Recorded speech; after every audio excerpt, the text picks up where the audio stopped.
Good evening, one and all, and welcome to this special live stream edition of the Hard Rock Show. I'm Andrew, and tonight we have, as always, been joined by Dave beside me, Bell on the far side of the screen, and below us we have Conrad and Jeff, as always. Thank you, all of you, for jumping in, as always, for these live streams, and thank you, one and all, for joining us. Make sure you get in the comments, say hi, give us your thoughts. Doesn't matter if you're watching us live or later on. Just chime in with whatever you think as we go along here. As always, there's reference tracks for everyone to check out in the description box. So if in case you missed them in the comments as we go through, they're there for your enjoyment in alphabetical order this week as well. Tonight is a big night. We have a lot to get through. This is when we get to the final four. We worked out last year, at the end of last year, that this was a format change that worked well. So we're going to keep doing it as we go through. So when we get to the final four, we're just going to go through and do the last three rounds in one fell swoop. So tonight, it is time to crown the winner of the Stoner Rock and Metal King of the Riff edition. The final four albums doing battle for us this week. There's a different tree for the audience. We'll get to that later on. But for us, we have Deliverance from Corrosion of Conformity, Blair Tyrant from Clutch, Nola from Down, and Black Sabbath's Master of Reality. Those are the four albums that we have left. We're going to be doing 1996 in the 90s album collection. We're going to play a game of Who Am I? And this time it's my turn to go through that. I have all the usual stupidity and all that sort of stuff as well. So make sure you keep up to date with everything that's going on here tonight, as always. Watch us on telly as well. Thursday nights on Channel 44 in Adelaide, 10:30 p.m. Saturday nights, 10:30 p.m. in Melbourne on Channel 31. And, just like, follow, subscribe, all the usual stuff that everyone gets you to do too. Details for that are in the description box, like everything else is. That's about the usual preamble. We're going to try and fly through things as quickly as we can, or efficiently as we can anyway. We'll see how we go tonight, but we'll see what happens. Nicole's here saying hello. Good to see you. Thanks for jumping in. Rowan, good to see you as well. Footy season's back, so I'm assuming a lot of people watching the footy tonight, but we'll see what happens as things go through. Sally's here. Hey, metal people. Good to see you. Sally. I also got some comments from Facebook. I always get concerned when I see one platform and not another one when the comments are coming through between Facebook and YouTube, because you're never quite sure if one's working and the other one's not. But they're both working tonight, which is good. Alrighty. As always, we go through our quick little highlights of the week for ourselves. And Dave, what's your highlight of the week this week, if any? I just want to say people are watching football instead of watching us. Really? We're much more entertaining. Fuck. Less fight. Oh, maybe more fighting too. my highlight of the week might sound like I don't have a life, but there was a bit of a story. Mowing the lawn on Saturday. No, it sounds boring, but halfway through, my son comes out and he says, "Can I help sweep up?" I'm like, "Do you want to actually help me mow?" Cool. Like, I'm too little. I'm like, "No, you're not. We'll do it together." So told him how to start the motor up and everything, and we pushed it along, and he did half the front lawn for me. So actually let go and let him do it. So awesome. Little champion. So, and he loved it. He was so happy. He had the biggest smile on his face. So that was pretty cool. Yeah. So, he's all trained now. So I don't have to do that shit anymore. I can sit back, drink beer, and watch him do it. Some does the work. There you go. Yeah, we're a corner property, so it's twice as much grass. So I won't get him to do all of it. But it's cool that I got to share that with him. But then the fucking rock flew up from underneath the mower and got me in the eye. Thankfully, it didn't do too much damage. Didn't swell or anything. Fucking God hates me. What can I say? Can't have anything nice. Yeah. Trying to laugh sometimes, I tell you. It's fucking I insane. know, what the hell? Like a week ago, my daughter falls off her bike and cops a stone in the hand. I cop a rock to the eye. That's God's way of telling me I'm listening to too much stoner rock. After tonight, you don't have to worry about that, do you? Yeah. Last week, this Dave. So let's see if things. It's over. That was a bad joke. Okay, over to you, Belle. That was awesome. Oh shit. Highlight of the week. Okay, so I don't know. Maybe no one's wondering, but I did have like a backgroundy thing going last year, and now I don't. I've been very slowly decorating, like repainting, renovating this room. Everything's kind of crammed into the middle of the room at the moment, and there's ladders and paintings and stuff. So I'm keen to get that finished, hopefully this weekend, and then I can put some stuff up. So that's kind of a highlight. But the other cool thing that happened was, again, like when your kids are awesome, like Dave's, Eclipse had a new song come out last week. Such a great song. Yeah, it is. And I've played a bit of Eclipse to Ellis before, and I don't remember if we were in the car, but I said, "Hey, there's this new song out by this band that I think you know. I wonder if you can guess who it is." And I put it on, and like 3 bars in, the vocals hadn't even started. He's like, "That's Eclipse." I'm like, wow. Nice. You're awesome, That's cool. dude. Yeah. So Yeah. that Proud made me parent. happy. That's a proud moment. That was a good highlight. Yeah, otherwise just work's boring and busy and shit. So Yeah. How you going, Jeff? Yeah, I'm going good. My buddy is here from Canada, so that's pretty cool. He came down on Sunday. He's here. He's in the background.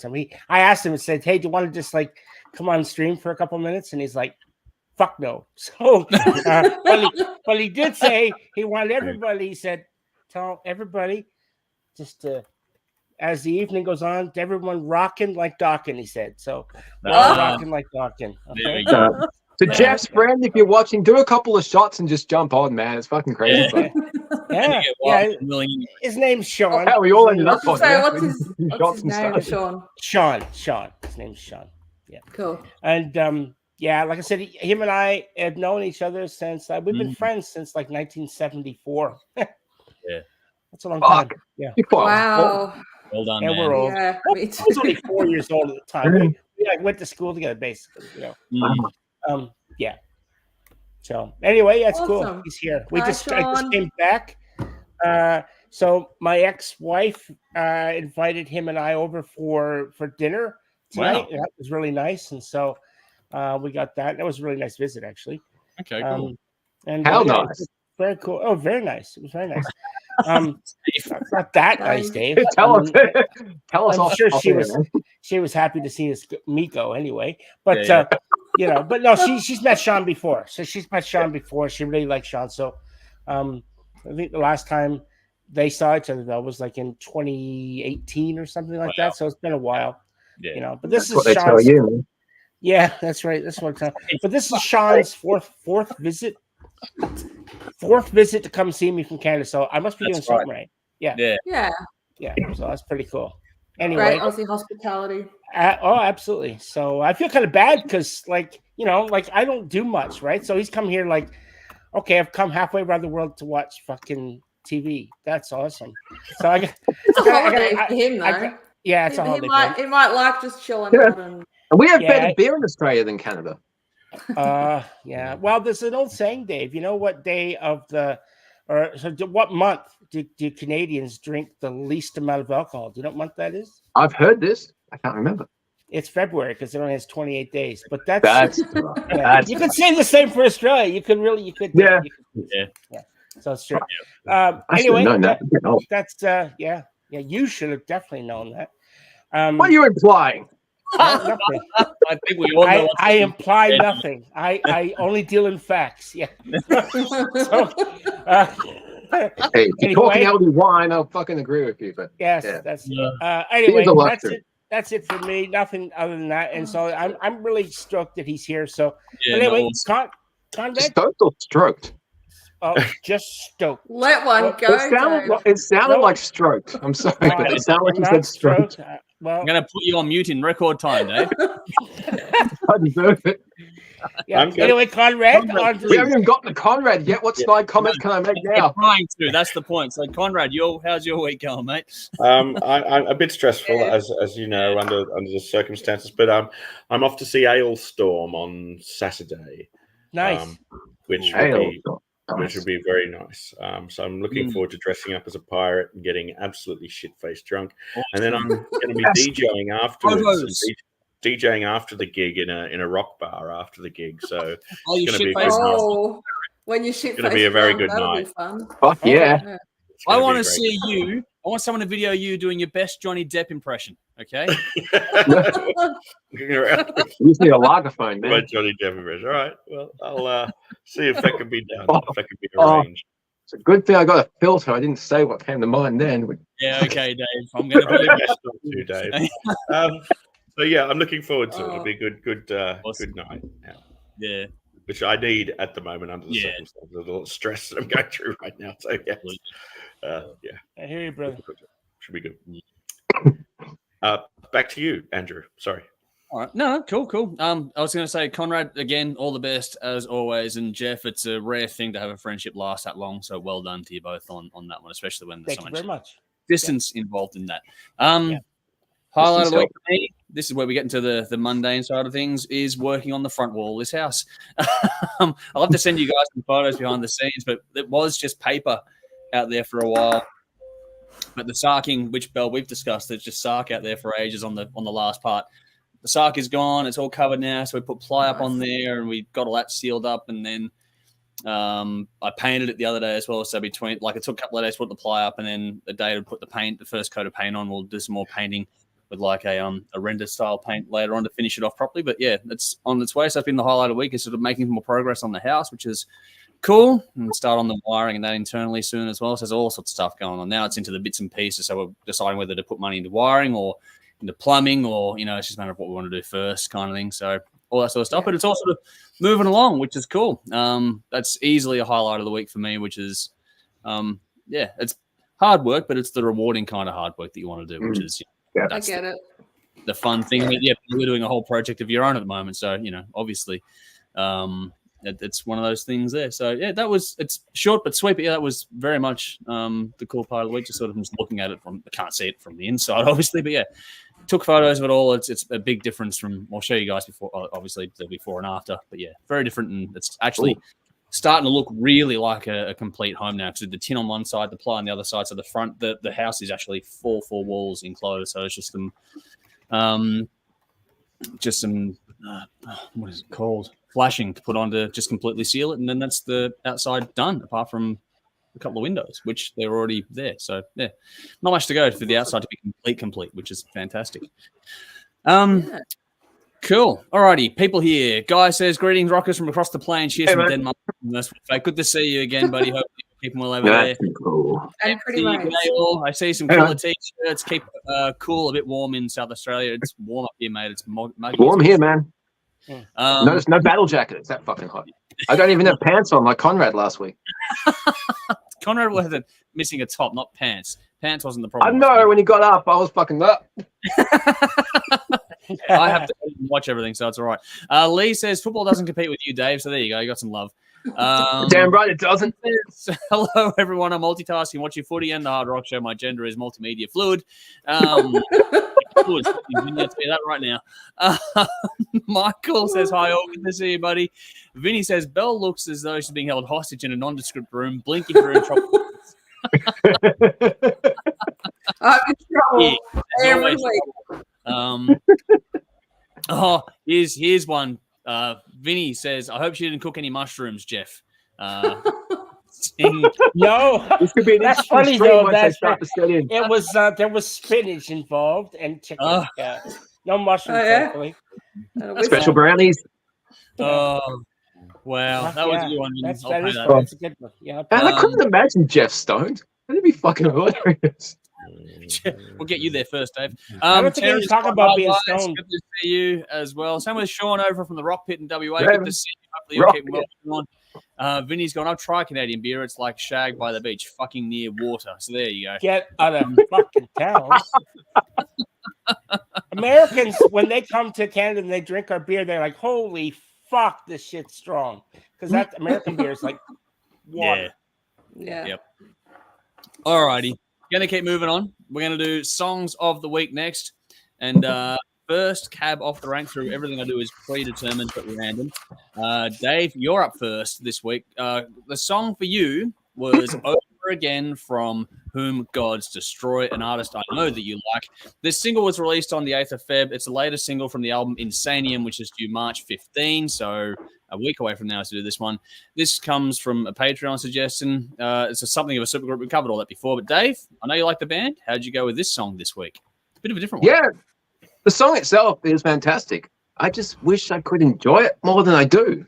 I listen to it over and over again, and it's just like, it's good, but I'm not getting anything that excites me. It's all there. The musicians certainly know what they're doing. They can all play well. It's a good song. It's a cool heavy riff to open it up with. It's a great hook in the chorus. The singer's got a powerful voice. I like everybody who's involved in this band. Guitar solos are cool. Keyboard solos are cool. It's all impressive. Lyrics are good. It just doesn't grab me. There's no X factor from it that I get from a band like Dream Theater or Nightwish. Nothing sets them apart from so many other bands that can play like this these days. It's good, and when you have great and fantastic, I'm not going to go back to this all that often. Wow. I mean, I prefer their previous single over this. That was really good. So I'm definitely going to listen to the album when it comes out. Just this song is just like, it's good, but yeah, it didn't excite me. Didn't hit me in my didn't turn my crank. Didn't hit me in my special dream theater or Nightwish place. I did listen to it over again and again and again. Fuck. Oh wow. Yeah. But yeah, I just realized I was forcing myself to try and like this. And like I said, it's all really impressive musicianship. There's just, it's not there for me. But the previous song was, so we're 1 for 1. So we'll see what the album brings. All right. Cool. Well, we'll see how the next one goes then. Alrighty. Belle, you mentioned Eclipse before. This week, that song was assigned to Jeff. As always, a reference tracks in the comments and the description box. So go check these out for yourselves and give us your thoughts, folks. Yeah. Eclipse, Apocalypse Blues. This is a brand new single from the Swedish band that we have heaps of on the show. It serves up as a little follow-up to their 2023 album Megalomania, which made a few of our top 10s. We've covered a lot of this. Belle made me aware of it. It got randomly assigned to Jeff. So how did you go with this one? Well, I wrote a little ditty. So I'll just read what I wrote. It's not long. It's only 8 pages. No, I'm just kidding. That's half of my dream theater review. Yeah, that's right. That's right. No, look, I wrote, it seems that everything that this band touches turns to gold. Here we have yet another high energy rocker that seems destined for stadium rock. Eclipse is one of those bands that seems to produce hit after hit with everything that they drop. And now I'm sure there's probably a song somewhere in the catalog that somebody doesn't like. I don't know. But to be honest, just about everything I've heard, I've liked. And so if there are songs like that, I'm sure they're few and far between. Yeah. Now, I don't know if it's a formula that they use. Maybe it's a formula because it's like they really seem to nail it in, right? And if it is a formula, it can't be a simple formula because if it was, every fucking band on the planet would be doing it, right? And that's simply not the case. Yeah. So they just know how to write good songs, simple songs that have a way of making you feel good, and that's what this song does. At least me, I listened to it. I just wanted to keep listening to it over and over again because it makes me feel good, and it's like an endorphins, right? And so that can't be a bad thing. So you can't fault them. Really, you can't fault them. And I think the production here, just like everything that they do, seems to be just top notch. It's just great. You get clear guitar, bass and drums are really solid. And I was doing some reading, and I think I maybe could be wrong, but are the bass and drummer brothers? Yeah, I think so. Yes. So, so that's probably the case. But anyway, look, then you got the vocals. Now this guy is, he's just great. Got a great tone, singing fantastic. He's just next level, and I really like these guys. And as always, I listened to the song a few times before I decided to watch the video. Now the video, it was well done, but it was nothing special. It's just basically like, apathy, the end of the world's coming, the end of the world is nigh and stuff. We've seen that a million times. So nothing overly special or anything like that. But for what it is, it's well done. I'll say that. But other than that, I really, really enjoyed this song. But I seem to like just about everything these guys do. So really, you can't fault it. So great song. Cool. I reckon dude, you should have been at Glamfest last year with me. But front and center I was. It was so good. They're so good live. They were good live. They were very good. Yeah. Eric Martinson, the frontman producer, all this sort of stuff. He's a special talent and a great person as well to have a chat to as well if you ever get a chance to. It's funny that you mentioned like the formula thing because it's great that Ellis was able to pick up on who it was within the first 3 bars as well. So they definitely have that trademark sound well and truly. That's right. That's what they do. Yeah, which is awesome. I don't know how they do it because they just use fucking power chords. Everyone uses power chords. Well, there's nothing overly complex. It's just I know they've got this fucking amazing way of composing their music, and it's them, and they just have this dramatic music. Great. There's been a few bands that have been able to do it. Like I think of like AC/DC stuff. Like you just hear a song and you instantly know it's the feel them. of the players. Yeah. It's not the composition. Anyone can play it. It's the way it's played. It's the right group of musicians together. It's the syncopation of it, the rhythm, the way it makes you move. The right group, right 5 musicians together.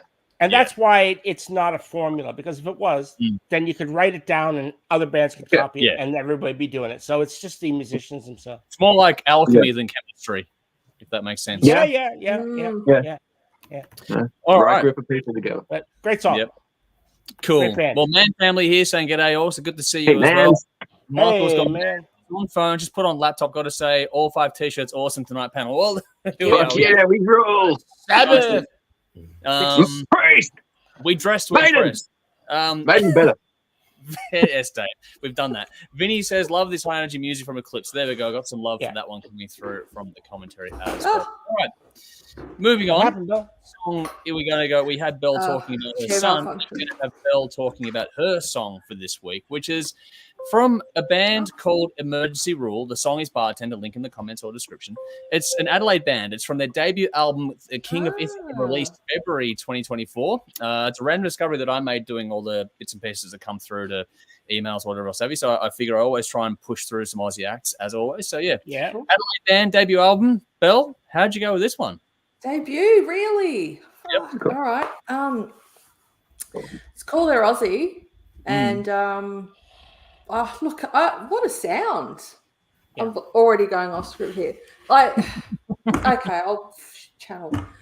This has all the hallmarks of a great rock track. The main guitar riff is cool and catchy, and you sing along to it in your head. I can hear it now. I've been listening to it through the week, but I can just hear that sort of melodic riff in my head now. It's just really, really cool. Did you say it's a lead single off a debut album? I don't know if it's a lead single. It's not the lead single, but I think it's the latest single. Okay. So there's more. Is the album out yet? Or it's released in February. Out. Yep. Oh, sweet. Okay. I'm going to have to go back and listen to this. So I just couldn't help moving and nodding along.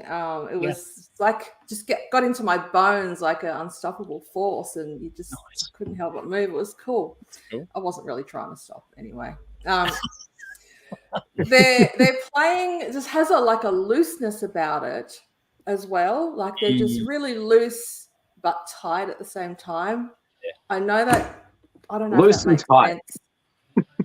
Yeah, but it's the way it all feels. The way they're sitting in the pocket, it's got that feel to it. I don't know if, this was a recording, so I don't know if they kind of made that happen in the studio, and if you saw this live, it would be a different experience. But I have a feeling it wouldn't be. I just got this feeling that it would have that same looseness but tightness. Yep. At the same time. Yeah. They reminded me... They actually reminded me a little bit of Black Star Riders. I got a little bit of that vibe. Actually, about them. I get that.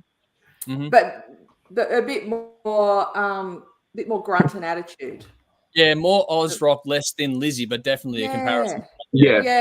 There was a bit of a harmony thing going there. Yeah, I just kind of got that feel a bit. So speaking of attitude, let's talk about the singer. He delivered the most convincing vocal rendition of a barfly I've ever heard.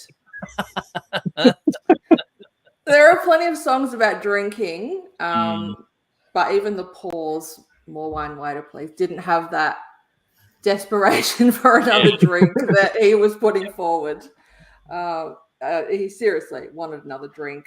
I wasn't clear on whether or not he was getting cut off, but it was almost like he was that. It was almost like the recording was done in situ. Like he was sitting at a bar, drunk, begging for another drink. It was just super cool. I could just sort of relate to very much visualizing what's happening. Yeah, you can just exactly. And actually, Jeff was talking about the video of Eclipse. And I just thought, oh, shit, I didn't even think to watch the video. So I just looked to see if there was, it's just a lyric video. So I'm kind of relieved that I didn't miss something there. But yeah, overall, song was like groovy. It had me moving. It was just a groovy rock banger of a song. I loved it. Cool. Yeah. All right. There we go. Winning for days so far. All righty. Time to move over to Conrad with another Aussie band now. And this is a band that Dave and I in particular know very, very well. So I'm curious how Conrad went with this one. This is Cicadastone with the single in the Crossfire. You better have nice things to say, man. I don't. Yeah, I We feel know your terrible people. when it's an Australian band and they're friends of yours. I'm like, oh god. No. Look, Here we go. But anyway, This is why you left the country, dude. this is a bit derivative. I hate to say it, it's a bit derivative of Jerry Cantrell. I was definitely getting Jerry Cantrell vibes. That's a compliment. Yeah, But just a bit, maybe too much so in the sense that it was just I don't know. Yeah, it wasn't really wildly inspiring. It's okay. But it's not certainly not. Didn't smash it out of the ballpark, but at the same time, it didn't make me go, "Oh, this is terrible" either. So it's all right. You know, it's okay. It kind of has a glam band feel that went alternative as well, like that kind of time like that period where you've got bands like Skid Row when they did Subhuman Race, and you also had bands like Velvet Revolver coming along. So there's a bit of that sort of vibe to it as well. Yeah. So slightly alternative vibe to it as well. But yeah, a lot of Jerry Cantrell in there, definitely. So yeah, it was okay. It was all right, but no, it didn't smash it out of the ballpark for me. But I'll give it a 4 out of 10. Yeah, cool. That's all right. Like I said, it doesn't matter. It's the honesty is the important part for everything. Yeah. The thing is, like, this is from the band's third album, Future Echoes, due May 31st. That's coming up very, very soon. oh, cool. And I are huge fans of this band. I'm just going to say that for this band, I understand the Jerry Cantrell reference because there is a vocal thing style to it. At the same time, I think that when you listen, for me anyway, having been with the band, followed them for a long time, and that just how they have developed things over the years has been cool for me to watch from the outside looking in, and I look forward to seeing what this album does bring out on May 31st, because there's always a few little interesting bits and pieces. But yeah, they're an interesting band. I think they're fantastic. But, you know, this is the point. This is why we get different feedback, different opinions, different honesty, because that's what you want around, you know, all this sort of stuff. That way, when you know we like something, you know we like it. So that's the best thing about it all. So honestly, the best policy. All right. So when can we review more Kim Dracula? That's always fun. Dave, you can sit down and film a review if you want. Hey, I'll interview him. Man, Make it happen. all I got to say is just listen to the fucking album. That's all. Just listen to it. No. You know what I'd like to see? I'd like to see Jeff and Dave interview Kim Dracula. I would love Just that. to get that Let's make it one happen. adoring fan and one. Dracula would know what hit them like that. Fucking Yeah. Make it happen. Let's make it happen. Okay, we'll see how we go. Like, a bit like good cop, bad cop or something. Oh, that'd be. You're a shit musician, aren't you? No, you're fucking fantastic. Can I answer the question? No, you can't. This would be like watching a person in a band getting by the angel and devil wing entities on their shoulders. Like, that's exactly what this is going to turn into. We're going to go full Terrence and Phillip. I'm not your buddy. I am. All right, we're moving on. Okay. Michael says, I like both Emergency Rule and Cicadastone, so Michael had love for the Aussie ones there. Vinny says Emergency Rule kind of sounds like Electric Mirror, musically at least. Okay, cool. That's Electric Mary, yeah. And the fun bet, finally around on a Thursday to catch a live stream. Hope everyone is amazing. Drano, it's Drano. Drano. Dave, you've missed out by fucking walking out when you did. Good to see you, man. Hopefully you are keeping well, our good friend. For those that know, Drano has been involved in what we do here behind the scenes for a long time. We've got some great footage with him over the years. And Drano, just hope you're doing well, man. I know that life gives you a few little lefts and rights, but hopefully you are keeping exceptionally well. Turn the other cheek from you, man. Yeah. What do we got here? Michael says, if songs that are derivative of other artists are no good, we are all fucked. No more new music. Well, there's an interesting conversation we could have around that for a long time to come. Yeah. Last song of the week belongs to me. Link, as always, in comments and description box. This is Orianthi featuring Joe Bonamassa with a song called First Time Blues. It's a song that's been played live in her live set, I think, for the last 12 months or so. Special new release to commemorate her 25th anniversary as a professional musician. That's why this is released now. So just for those who've been, watching Orianthi come up along over the years, which is all of us ultimately. So holy shit, 25 years. Yeah. So quarter of a century as a professional musician. This song is a little Doesn't look 25 years old, man. There's probably some reasons for that. She kind of doesn't. No, she's doing very well. I'll say that one. You can tell for me that this song has been well and truly road tested. It's a cracking tune right from the start. Orianthi is a great guitarist. I think that, yeah, I'll have more to say on that in a moment, but I think she is seriously underrated as a vocalist as well. We've reviewed her last 2 albums, and she has got some vocal chops to go with it. I love, in particular, her storytelling style. Lyrically, she nails it, but the power and weight of her vocal really adds the emotive depth that you want for a story like this too. Like the First Time Blues is, referring to, feeling like it's either a current partner or an ex-partner kissing someone else, and the feeling that comes with that when you see that happening and that kind of stuff. There's a real gut punch feel, and she delivers that really well in this song. This song is a great example of just what I'm talking about when it comes to her narrative ability, her ability to tell a story in song. I think her last 2 albums are fantastic. This is a great little flow on from those 2. If you like those albums, you're going to enjoy this one. But I think this also shows off a bit more of a bluesy side too, which is nice because she does do a lot of the she goes into blues and folk and grassroots and that, as well as playing into the rock world. And this is sort of not a midway point, it's much more rock, but just shows a bit more of that side of it. All right, onto the guitar work. Now, in case you didn't know, she's an absolute fucking gun. The lead work over this is phenomenal.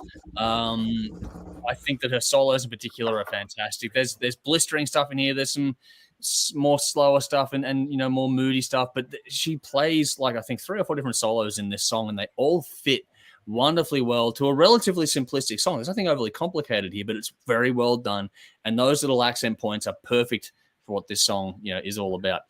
I think the tone she has on the guitar is great. Her tone vocally is great. This whole thing sounds great for me. I love the mix, warm, vibrant. It's got a live kind of a feel to it. But the song itself is just loaded with groove and feel. And that there's a lot of what I love musically in this track alone. You don't need to break new ground all the time. You just need to sometimes just hit the roots and do it well and add a little spice, do it your own way. And this is exactly that for me. Obviously, she just keeps getting better and better as far as I'm concerned. It's a great track. I hope for more soon personally. But if you like this one and you haven't checked out her last 2 albums, please do yourself a proverbial favor and go and check out those 2 albums as well. This was a lot of fun for me. Yeah. I enjoyed it. Glad to get that one this week. And Michael too. I love this to pieces. So there we go. We're getting a lot of. It's funny how it features Joe Bonamassa, but you don't think about Joe Bonamassa. Like I really didn't. I was just fixated for more reasons than one on Orianthi, but she's just so good at what she does that. I'd rather look at her than Joe anyway. Well, here we go. Vinny's gone. She has more talent than an entire Australian Idol roster. I'll agree with that. That goes without saying. Yeah. And Ben's here. Benjamin Payne from Wanganui, New Zealand, guys. Good to see you, buddy. I was just saying before that when you walked out, Dave, before, there was a comment that came up. Drano is here, man. So hey, dude, how the fuck are you? Man. Wanted to get that one. That makes me happy. That makes me happy. Cool. All right. Well, speaking of things being happy, we're going to fuck that up for you, Dave, because now we're going to move on to our build an album collection series, and so which means you have to focus on the 90s now, which you're absolutely going in my happy place. All right. So getting a pen and paper ready. This is going to be when she starts taking notes in advance for the polling coming up. So just to recap quickly, last week we did 1995. Conrad chose Fear Factory's Demanufacture. I had Slash's Snake Pit with its 5 o'clock somewhere. Jeff chose Skid Row's Subhuman Race. Dave had Blind Guardian, Imaginations from the Other Side, and Bell chose White Zombie Astro Creep 2000. Some different albums there for sure. The results of this really did change the game because last week there was Bell was on 140 points, Jeff was on 160 points, and in between was Conrad, Dave, and myself all tied on 150 points. Safe to say scores have shifted this time around, though it is still pretty tight. So let's do this one. Take the Band-Aid off. Jeff, you took a gamble on Skid Row Subhuman Race, I reckon, and it did not pay off. You got 10 points. I think it's so. It got a few votes, though. Like, it got some love. Oh, yeah. Yeah. That's okay. That's okay. Up against it. Dave went with Blind Guardian. That got you 20 points for that one, which means that Bell came in third with White Zombie Astro Creep, which meant it was actually a lot more love than I thought I'd get for Slasher Snake Pit, but it got me second place. I got 40 points. That one means Conrad, you got first place for you with Demanufacture. I think that was Jimmy's. Yeah. For Conrad on his total. On I'm actually sure. I thought that this audience probably would have gone more for I don't know, imaginations from the other side, the Blind Guardian. I think that Fear Factory Steam Manufacturer is one of those widely regarded. Too good. Yeah. Too good. It was a real game. A genre. It was a real game changer when it came along. Yeah, it was a moment. And those moments stay with everyone for as long as they're doing anything. So I think it definitely was one of those albums. So you hit the nail on the head with that one by picking that. So that changes the score. So now we have a 3-way tie on 170 points, which is Bell, Dave, and Jeff. Bell, I'm hoping you're going to correct me if I get things wrong, but I did double check as always after I fucked up the other week. I'm now coming in second place with 190 points. I mean, Conrad is now out in front on 200 points, but there's still only 30 points separating everyone overall. So, wow. Separation, things are shifting as we move through things. Now, as always, the person who goes last the week before gets to go first in the week that comes up now. So we're going to start off with 1996, and Bell, the floor is yours. You cannot take Warrant, Red Hot Chili Peppers, Pantera, Sepultura, Megadeth, or White Zombie, and you can't take anything that... What a collection. That's a good collection. What a collection of bands. Damn. I'm impressed with myself. You should be. Well, there isn't enough Swedish death metal in there, so I'm going to fix that with my choice this week, which is Arch Enemy's debut album, Black Earth. Oh, I thought you would have gone with In Flames, Jester Face. It's the Jester Race. Jester Conrad and correction. It's Jester Face to him. Okay, that could be the title of their next album. I'll put it to Anders when I call him later. Look, yes, it is. That's an awesome album. In Flames' second. Arguably album. better than their first. Sorry. Well, it's the first to feature Anders Frieden on vocals. No offense to the other guy because he's in the other band that's really cool. He's in Dark Tranquility, the Halo Effect. Yeah. So it was at this point they switched. So I think it was a good switch. Yep. So no, I like. There are 2 more 90s albums for that band, Conrad, and I prefer both of them over just the. There are some look ahead for and go. Yeah, I'm gonna save some. Put some. Yeah, I planned ahead this time. I haven't done it so for the other ones, the other collections, but I kind of went through and tried to do a bit more strategy, not so much but just so I didn't fuck myself over and pick a band that I preferred an album later on. Plan ahead. Yeah. So I'm choosing Arch Enemy's Black Earth. Nice. It's a total banger for a debut as well. It features, in my opinion, their best vocalist, who appeared on the first 2 albums. Johan. Starts with L. I'm blanking on his surname, but Black Earth and Stigmata, and then they changed to Angela in 2000, I believe it was. Yeah. So check it out, people, if you haven't. Johan Lever or Yever. That's a cool album. Yeah, that's it. Yeah. All right. Moving on.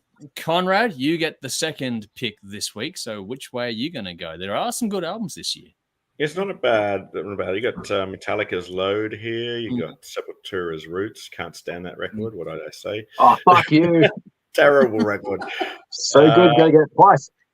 Awful. Wow. Awful record. What else is good here? You say that, dude? It was popular. Fucking terrible. All subjective. It was so bad. Max left after that. He's done. Out of here. Fuck off. Not enough of this shit. You got Tools, Anima. Now there's a shit album. Anima. That was a shit. Rage Against the Machine, Evil Empire. There's some interesting records. Definitely came out. I don't know about good ones, but there's some interesting ones. That is a good way of saying it, dude. Yes. It was a strange. There was one album I thought that was not just interesting, but actually rather enjoyable and decent, and that was Typo Negative's October Rust. Yeah, nice. Man. Is that what you're taking? I like that one, so I'll take that one. Wow. I'll take that. I was not expecting that, dude. October Rust by Typo Negative. It was on my list. I like that.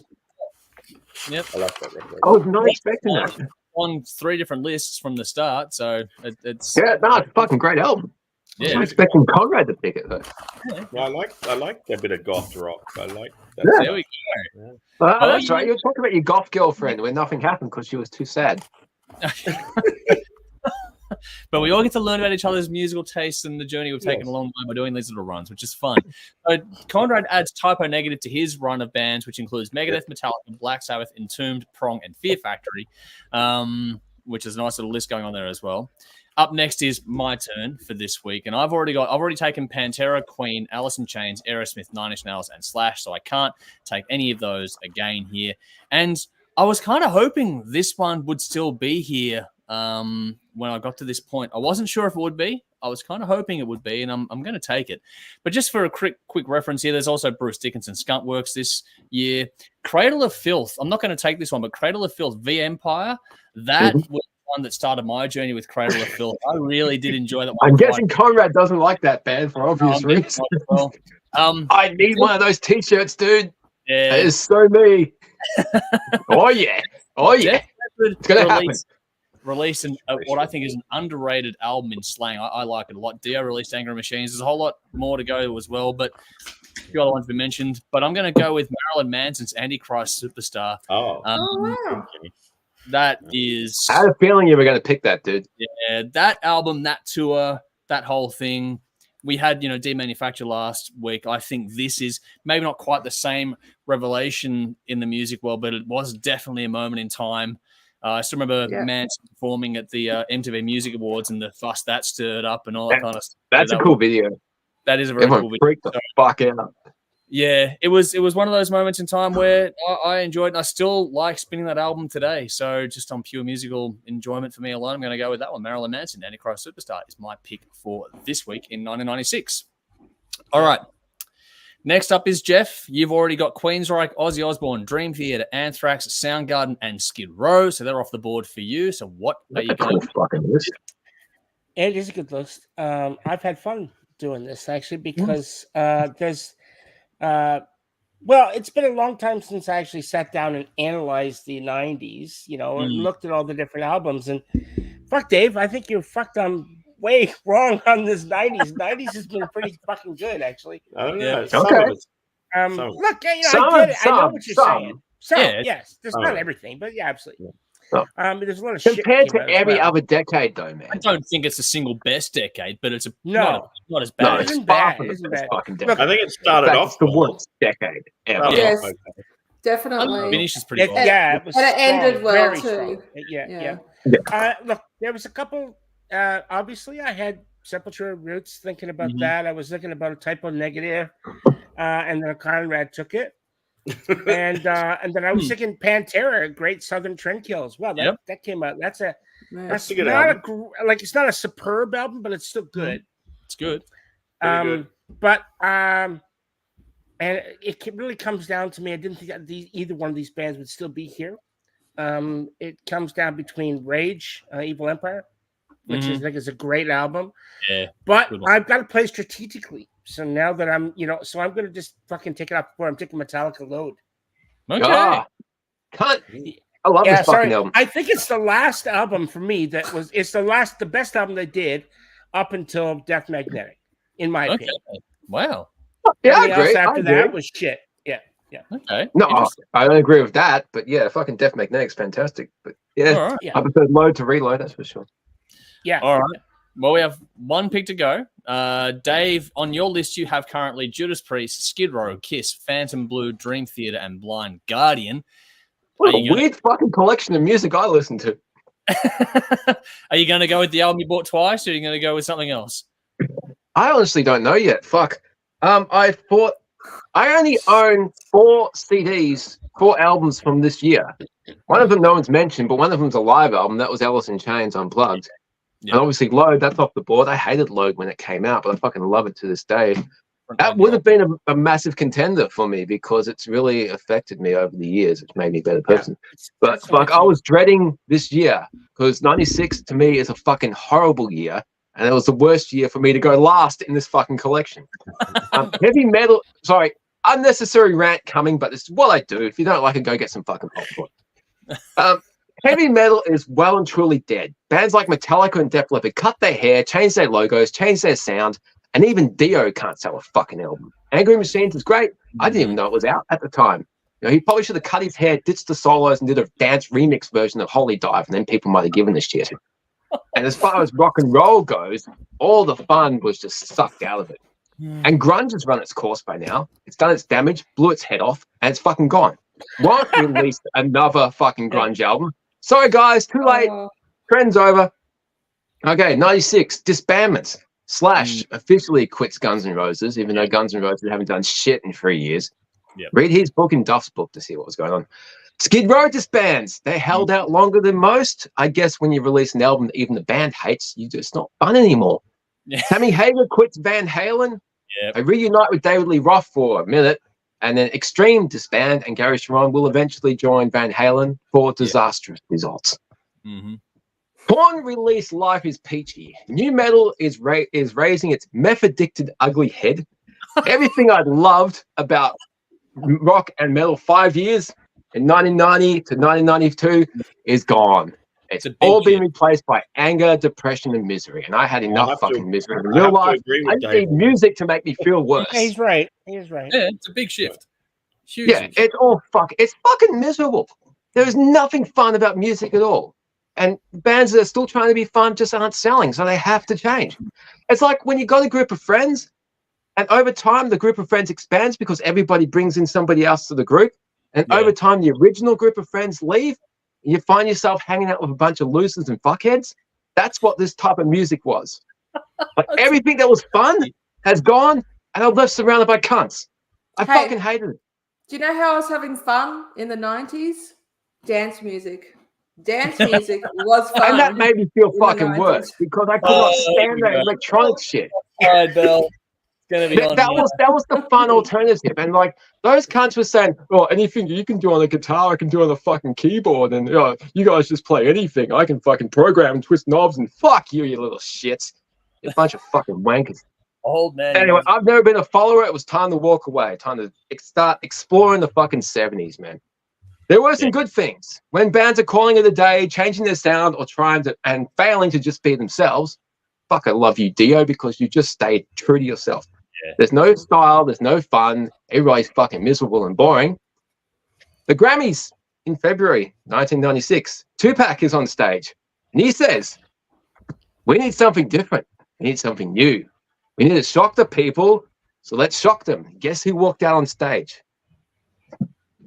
This fucking band. That t-shirt's from 1996.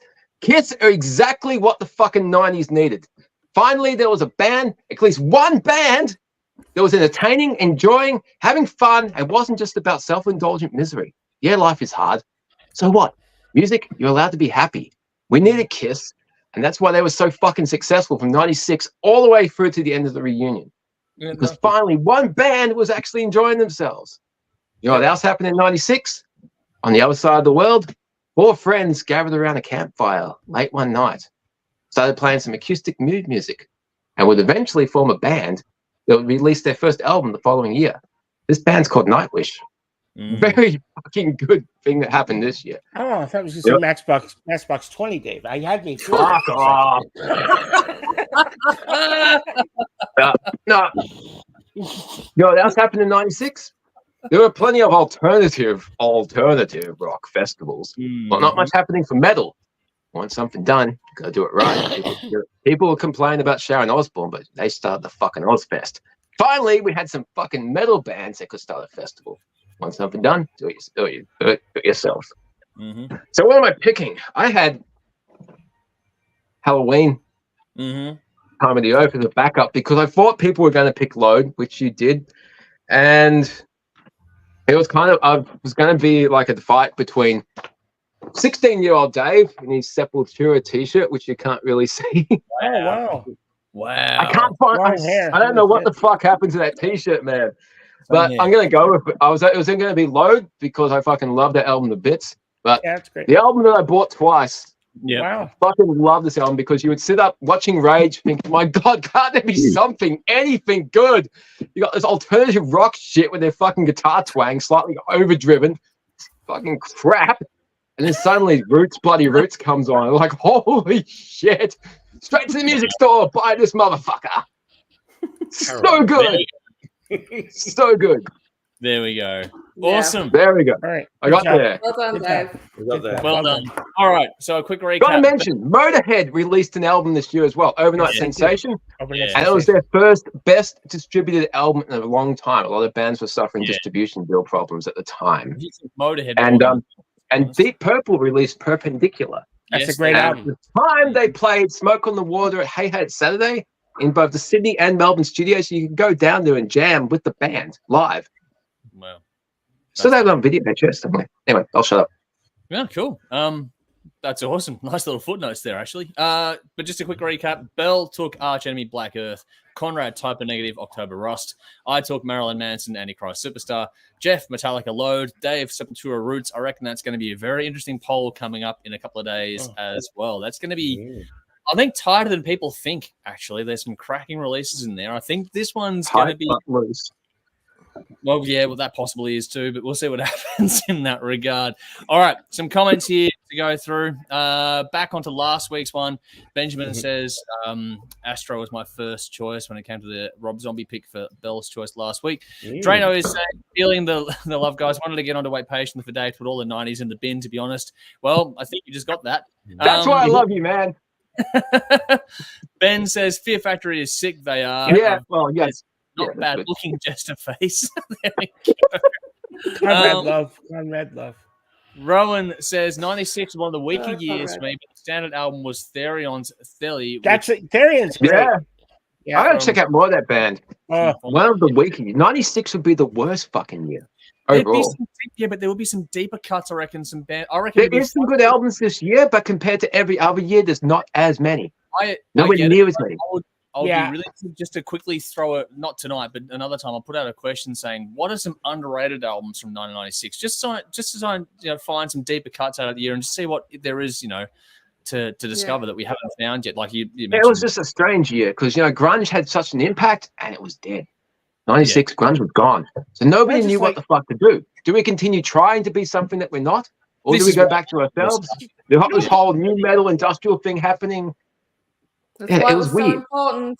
I know you don't like it, but it came along at when it was needed, at just the right time. It was going to happen anyway, and it was there because nothing else was happening.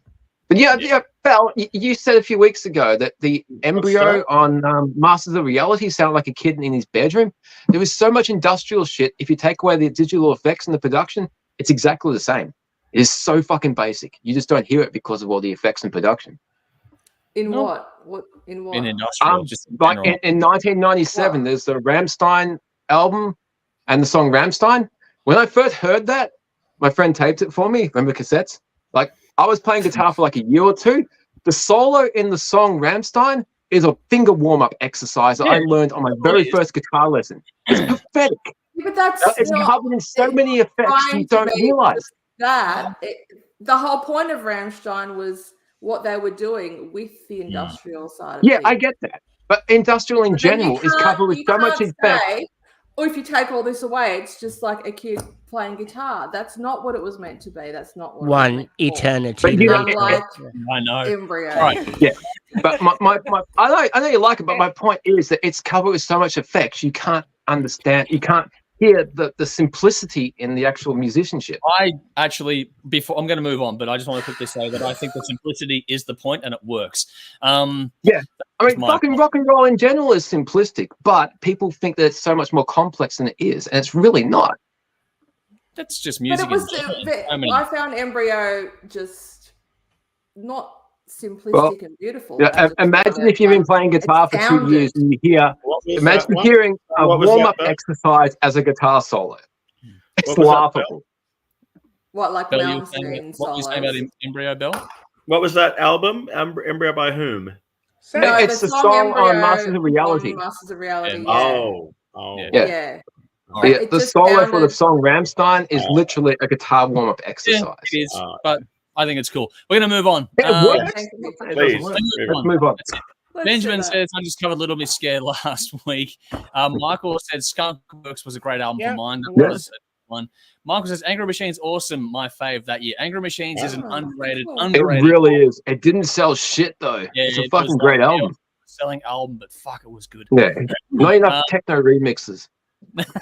Vinny says, great pick, Andrew Miller and Manson. Really got the world amped up after the grunge drawl, which I think it did. Yeah. Owen says, close runner-ups were Royal Hunt's 1996, Malmsteen's Inspirations, and Def Leppard's Slang. See, I told you it's underrated. Slang sucks. I listened to it. I have to say Sorry, guys. that Kind of shitty. Sorry, carry on, Andrew. It's all right. Gear is saying, Norway, check out the last show from Viking Queen. There's a link to that in the Facebook comments if you're inclined. Good to see you, Gear. Thanks for jumping in. Roland says, just realized that I've mentioned Malmsteen in 5 of the last 7 years of the 90s. You have got a bit of a thing going, I've noticed. And Drano says, and luckily Dave doesn't disappoint me. Epic rant. So there we go.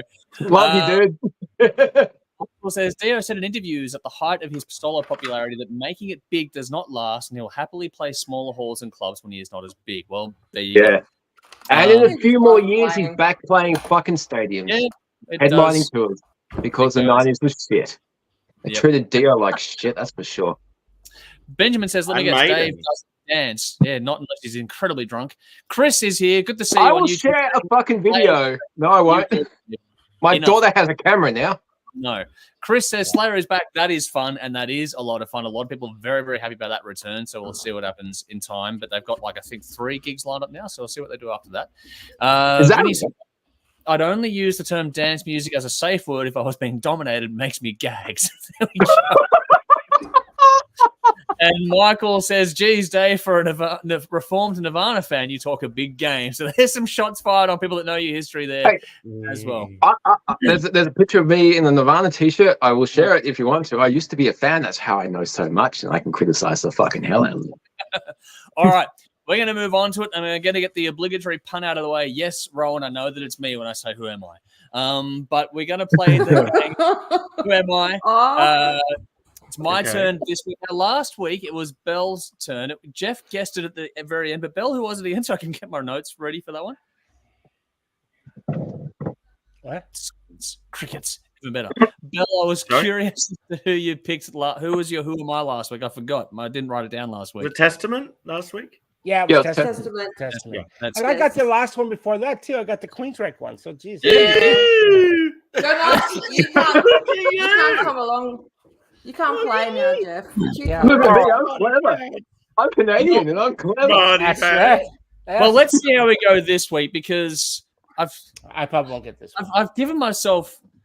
I hope it doesn't go quick because the last few that I've done have been fucking woefully inadequate, apparently. So I've been pretty ordinary in this space. So hopefully this one for me has a bit more of a challenge for you, Jeff. So we'll see how we go with this one. Clue number 1. Born in 1969 in Derbyshire, England, I got my first guitar and amplifier at the age of 12. Remember, you get one guess each, folks. One guess each. And we'll see if the audience gets there first. Just quickly, Benjamin's gone, ever danced the Macarena, Dave? So we'll see if there's any video of that. And Rowan, Andrew, dang it. So, yeah, I did get in there early. So there we go. All right. So clue number 1 was born in 69 in Derbyshire, England, got my first guitar and amplifier at the age of 12. Clue number 2. I've been an active performer since 1984 and am still going today. Number 3, as a performer, composer, and producer, I have over 100 album credits to my name. Holy shit. That's not a guess, by the way. That was just me saying holy shit. Number 4, never straying too far from my roots. A great many of these credits involve my backstage recording studios in Derbyshire, England. I'm doing better than I thought I would, actually. Number 5, as a producer, I've been nominated for a US Grammy and won a Swedish Grammy Award. Oh, I got it. Yep. Andy Sneap. Well done. Boom! That's 3 in a row, bitches. That's 3 in a row for Jeff. Smart pants. I was going to Well say done, Andy Jeff. too. Thank you. Thank you. Well done.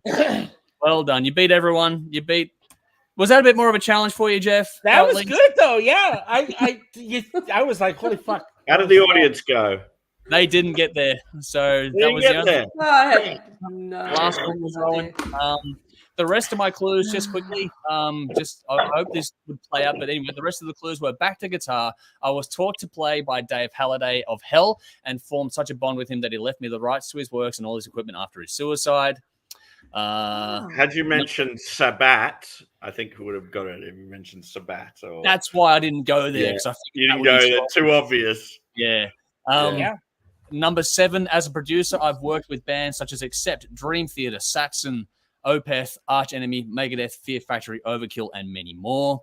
Wow. Number 8 was I've also been credited as a producer, mixer, or engineer on all of Testament's albums since The Gathering in 1999. Clue number 9 was, along with Russ Russell, I have the distinction of mixing the DVD of the Big Four live from Sofia, Bulgaria, most notably for Megadeth's set. And Clue 10 was, I'm currently active in the band Hell, as well as another you may have heard of, in which I've been the producer since 2018, but also stepped up to be a live guitarist after the retirement of another member in that space due to Parkinson's disease. That was the final clue. If you needed a bonus clue, and was Judas Priest, and then it was going to be Andy Sneap. So I'm glad that was a bit more of a challenge for you, Jeff.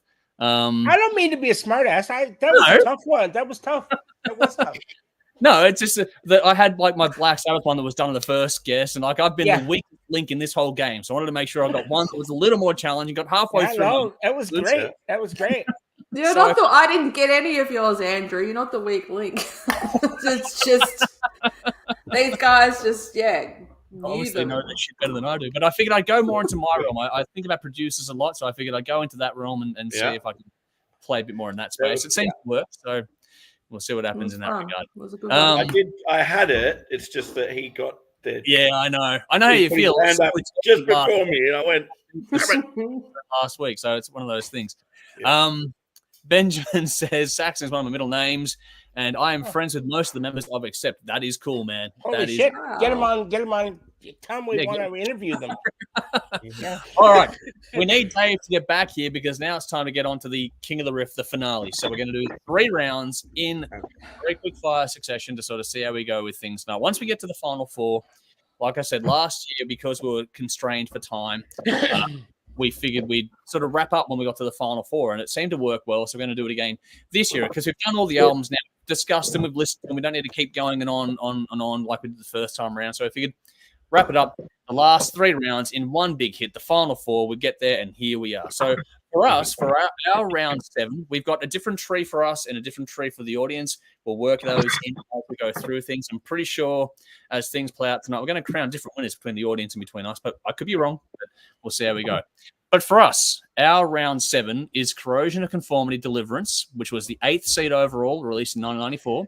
Going up against Black Sabbath, Master of Reality, released in 1971, the granddaddy of them all, a lot of people think, and it was the 5th seed overall in this little series.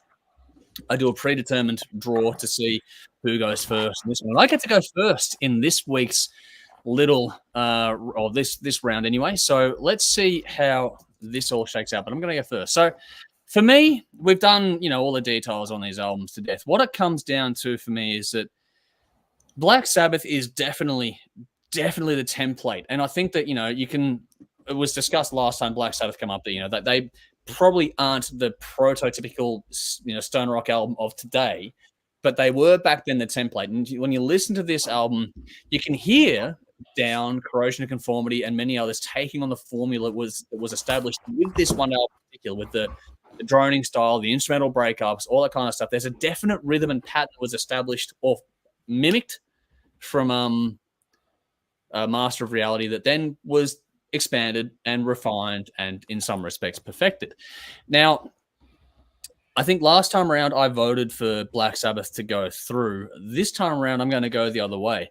I think Deliverance overall took what Black Sabbath with Master of Reality started and then really refined and honed it down. So it's been one of those things where it's just been distilled over the years. We're talking about a 20-plus year break here, nearly 25 years.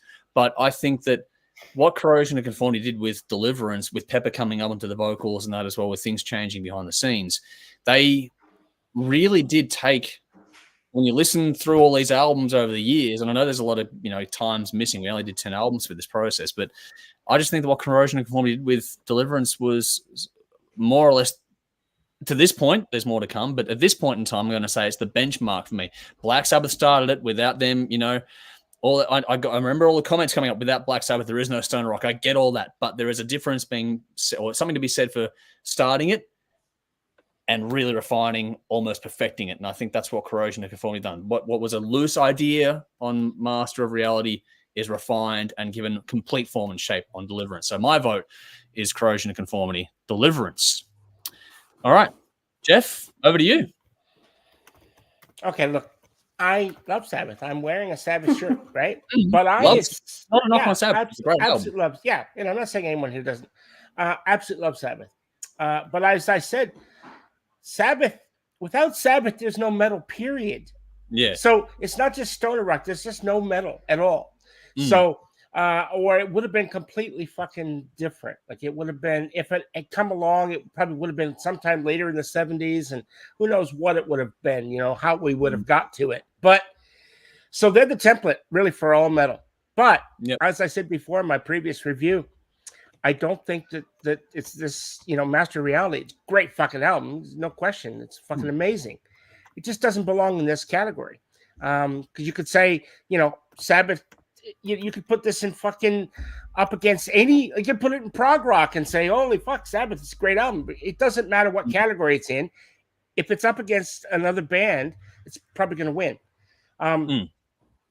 For what it is. So for me, I'm sticking to my guns. I think Corrosion of Conformity did exactly what you said, Andrew. They took a formula that was already there, right? And they built upon it, and they released an album I think that album actually has become a benchmark. Maybe not the benchmark, but it's certainly a piece of the puzzle for stoner rock to go forward. There's other bands, Caius and all those other things, and we'll get to them. But Corrosion of Conformity, we've been there and they're gone, dude. But you know what I mean? Like they are. But I think that it's a better album for what it is. And my vote, Corrosion of Conformity, Deliverance. Cool. All right. Well, one more to go, and it's a win. We'll get the other votes afterward, regardless of what happens. But funnily enough, Conrad, you're the next drawn out. So where are you going with this? I'm with Jeff on this. I don't believe this album should be in. I don't believe Masters should be in there. I just don't think they weren't. I mean, what they did, of course, was influential, but the stoner rock movement, and when it started, I think it's fair to say started with Caius and it started with Monster Magnet, those two bands. Deliverance, it annoys me a bit because it gets love where I think what they were doing was basically saw what Caius did and went, we're going to go in that direction, because before that, they weren't sounding like that at all. Blind is probably one of my favorite records of Corrosion's. I love Blind. Okay. I think it's a cracking record. And then Volume Dealer, American Volume Dealer, that's a stunning record of Corrosion. So, but this will get it due to the fact that it's closer to what stoner rock should be about. So so Deliverance goes through for me. All right. Well, that is determined, but now we've got to work out if it's a clean sweep or not. So, Belle, over to you. I feel that I'm going to be the low band standing. I just, got a sense. Okay, so implied there, I'm going with Sabbath. Which still surprises me because the whole Aussie thing. Yeah, Aussie. Yeah. And I still don't like his singing. And I've listened to this album, but I've listened to this album since my first, listen of it. Like through this round. I love Sabbath with Dio. That is really the best Sabbath for me, in my opinion. I know many wouldn't agree, but I'm sure. I agree with you. My favorite albums. Yeah, I don't. Rules. Aussie. 3. Okay, Dehumanizer. Yeah. 4, actually. The songs 4. Heaven and the Hell. Devil you know, Heaven and Hell. The Devil you know, which is Sabbath with another name. It's Sabbath under another name. It's under Heaven and Hell. Yeah, okay, same lineup. Lineup. Still great music. Doesn't matter. Yeah, it's great album. Sorry, Bill. Go. Sorry, No, Bill. that's okay. Look, I'll stand by my opinion of I'm voting for which I think is the better album. I think Sabbath's album. I mean, it's not a classic for no reason. The songs are. I mean, some of these riffs are imprinted on the minds of every metalhead ever. Yeah. And I don't know if you could say that for Deliverance and the riffs and that in there. Can. Like, so, and yeah, I get, what you're saying. I'm still not clear on the whole stoner rock thing, but okay, it's considered stoner rock. People have voted it in, so I'm going. It's in there. It's in that top 10. So I'm including it. It's part of this battle, whether it is or it isn't. I never subscribed to the theory of it not belonging. It was just that in this case, okay. Oh, shit. Dave Was that me? Fuck. Yeah, that was you, Dave. Back now. It's all good. Yeah. So I'm going with Sabbath. Cool. All right. Well, Dave, is it 4v1 or 3v2? Which way are you going? Yeah. Oh, look, fucking obviously Black Sabbath is the much better band. As far as Masters of Reality go, I fucking love this album. It's my favorite Sabbath album in the whole collection. Fantastic. I never knew it was stoner rock, if that's a thing. Fucking Ozzy is God. He's like part of my metal journey. He's like the Uber guy. But as Jeff pointed out, it's just not. I don't classify it as stoner rock, and you've got to have some fucking criteria when we do these battles. There has to be some type of fucking thing that we rate these albums on. And I listened to the Corrosion of Conformity album again this week, and once again, I don't remember a fucking thing, and that seems to be the criteria for a stoner rock album. So Corrosion of Conformity can have it, because it seems to be stoner rock is you don't remember shit after you listen to the album. So that fits. So they get it. I love it. Dave, just stay true to yourself. It's all the way through from beginning to end. I can't change, man. I'm 44 years old. I'm not fucking changing. Don't change, Dave. Don't change. All right, so that is that one. I've got some comments here, which I'll go to in a second. Now, just for clarity's sake, the audience have a different tree to us, and we do have the results of that, which Belle has been kind enough to put together for us. So thank you again for your work behind the scenes, Belle, on that one. Thank you, Belle. The audience vote was different to us because we went different ways a while back. So for round 7, the audience had Black Sabbath Master of Reality as well, but for them, it went up against Caius's Blues for the Red Sun. Oh, wow. Still, just like us here tonight, it was a landslide. It went to Black Sabbath, though, Master of Reality. So Black Sabbath got to that one by, about 70-odd%, 75% or more of the vote there. A fair bit of it. So they definitely took the chocolates in that one. So for them, for the audience vote, Black Sabbath moves on. For us, Corrosion of Conformity moves on, which is going to be interesting to see how this plays out now. All right, on to round 8, which was the other 2 albums for us remaining, which was Down with Nola, which was the 7th seed released in 1995. That went up against Clutch, Blair Tyrant, released in 2004, which was the 6th seed. So 6 and 7 going head-to-head right toward the very end here as we go through things. Now, reference tracks, if you haven't had them, they're in the description box. So go through and check them out. I will get the comments shortly, folks, before we get to the finale. But yeah, that is our round 8. The audience has a different one as well. We'll get to that in a second. But this time around, Belle, you get to go first on this one. So it's Down or it's Clutch. Which way are you going? I am going with Clutch.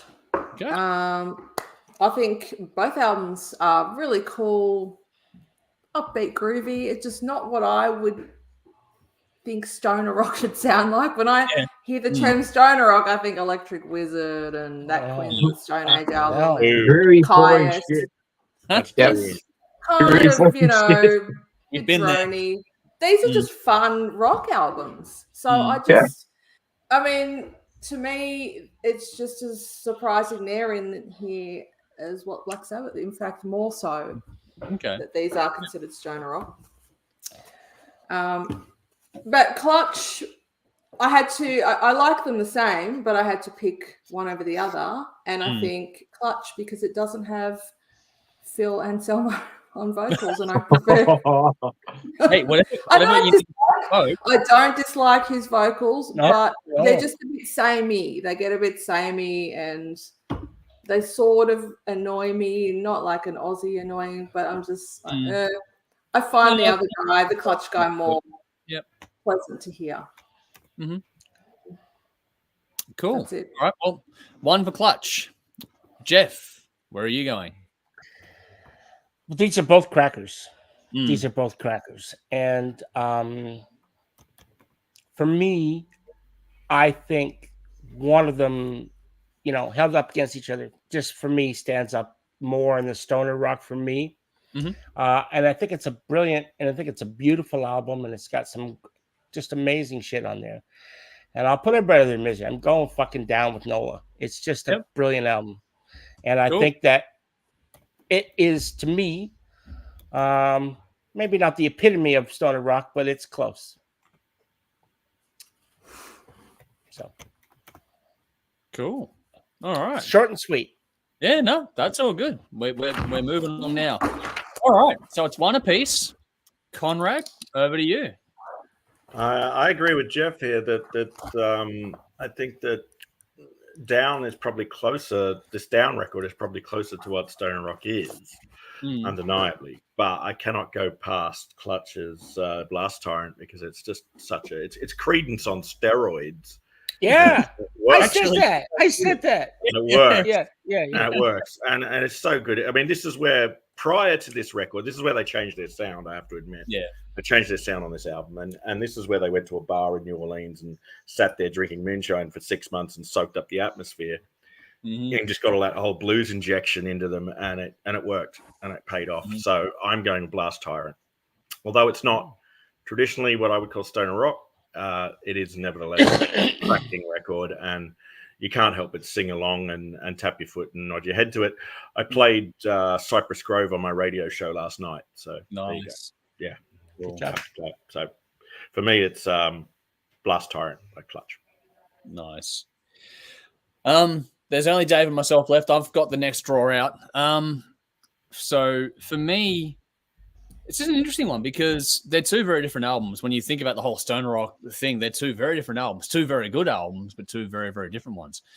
I think that this is where the process we go through, listening to albums and weeks and weeks and weeks. And that's why we sort of truncate things on the last week of it all, because you do get to spend some time with these ones, and the war of attrition factor is real as well. And there's one thing about the Down album, and that is, Bell has a point when it comes to the vocals. I think Phil's a great vocalist, and I actually was enjoying hearing more of his melodic approach on this stuff versus what we're getting from Pantera around the same time, which for me was a relief.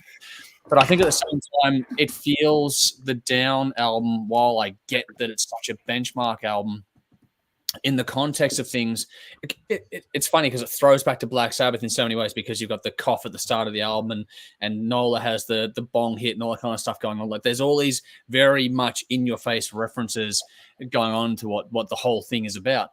But I find that at the same time, there are elements of the Nola album that, for me, listening to it ad nauseum now, become a bit forced after time. And I don't think there was a need for the screams that were in there. Like that, I get that it's heavier, more aggressive, all that kind of stuff, but you could have that without the layering in of those things here and there, just as a small critique on the album. It's still a great album. Don't get me wrong. I think it's fantastic. I'll happily listen to it. It's just one of those things where you're trying to find the nitty gritty points to sort of split things out with. When you go to the flip side of Clutch, Clutch is probably less traditional stoner rock in a lot of respects, but it's a hell of a lot more fun.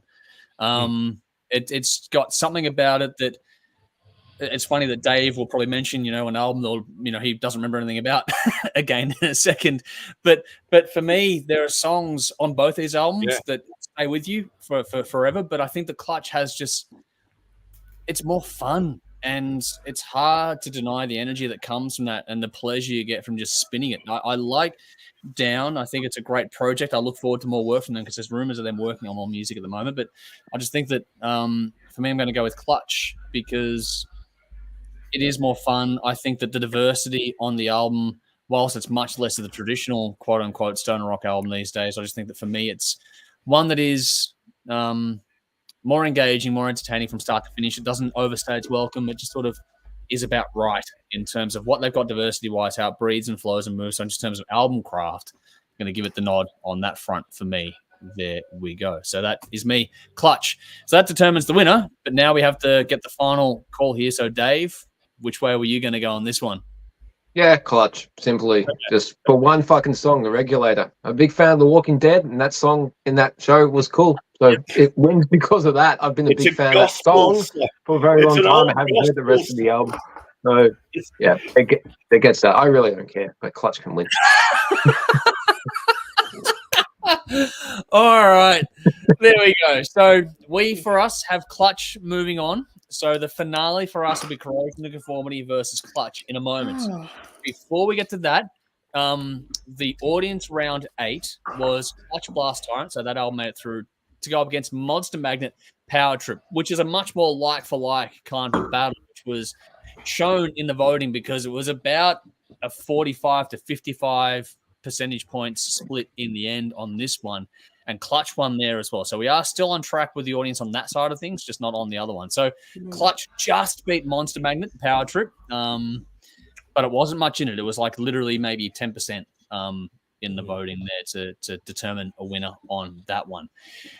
So we have one more round to go. We're going to do it in a second, but for everyone just to get a preface here, it is Corrosion of Conformity, Deliverance going up against Clutch Blast Tyrant. That is our win. That is our final round here, folks. Belle, you're going to go first, but I'm going to give you a minute to get your thoughts while I go through audience comments. That's why I was holding off on going through audience comments. So everyone has a minute to think about how they want to approach this one because we don't know, obviously, beforehand which one. With the other rounds we knew beforehand. Think about for a second. So comments first, and then Belle, get ready because here we go. All right. Nicole, going back to the Who Am I thing here, Sabbath, wow, I have the Dreamweaver album. That's a cool little thing to have in your collection there, so nicely done, Nicole. Benjamin says, Huey Lewis is a very worthy guy. Christopher Williams has been among my favorite drummers. Mark Torneo is one cool singer. PM me and I'll see if we can get a decent interview for you. Wow, appreciate that, man. That would be awesome if we can make that happen because that album last year was fucking fantastic. Yeah. Ben also says, friends with Udo and most of his band members too. Sven Dirkschneider, his son is drummer for Udo Dirkschneider. His guitar player is Andy Smirnoff and is a great guy too. I've been super lucky to get to know them. Man, you have done well. This is cool. Nice. Being a musician is a great way to make friends. That is the fun part of all this sort of stuff.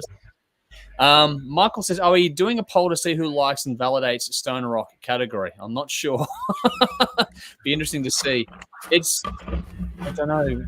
It's popular. It is actually more popular than you might expect. It's just one of those things. I know that Conrad put this forward a while ago. So there are a lot of people that really do love this music, but it's just one of those things where it's different for us. And this is why I like challenging us from time to time with something we don't go into this world a lot, but it's good to challenge yourself and not just because the next series is going to be one we're going to know and love to death anyway. I know what that's going to be. It's going to be a lot of fun. It's going to be a lot of gushing, all that kind of stuff.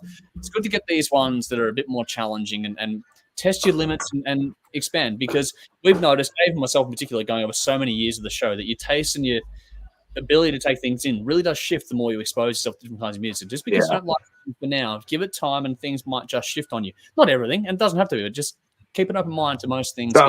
Some things don't change. Some things don't, and that's absolutely true, and that's a given. But it's just that there's one of those things that it's good to challenge yourself from time to time. We do put ourselves through these self tests here and there, just for just to see what comes out of it, and that's what it is. On that note, Vinny says, "Always be you, Dave. Plenty of time for you, buddy guy." So there we go. Dude. Michael says, "I find this category confusing, and seems the panel does too at times. It can be because it is so wide." One of those things. We discussed this in the past. Like it is such a vague. Well, it's ambiguous. It's not really cut in stone like a lot of genres are. Yeah. But maybe that's a good thing. Yeah. Music really shouldn't fit itself into a box and stay there. And and this is why we did. Because there was. Go on, Conrad. Yeah, it when it happened, I think there were like only really very few bands. There was only 3 or 4 bands that were put in this genre, and then as it progressed on, it started. Obviously, more bands came along, and some bands changed their sound and so on and so forth, and did something with it, or went in another direction, or So that's the thing, and in the space of maybe 4 or 5 years, it changed, and so it was small scene of only a handful of bands, and then It was a smaller version in a lot of respect to what Seattle music scene brought out. Way smaller. You only had it was Caius, Monster Magnet were the first two, really, and then Clutch came along, and they were a different sound to what they are now, completely different sound to Blast Tyrant. And and Fu Manchu, and so there really wasn't much to go on.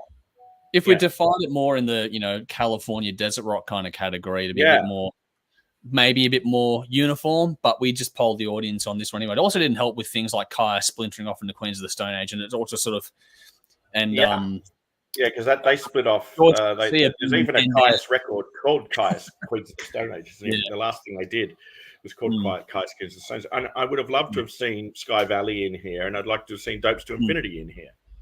Dopes, those two would have changed.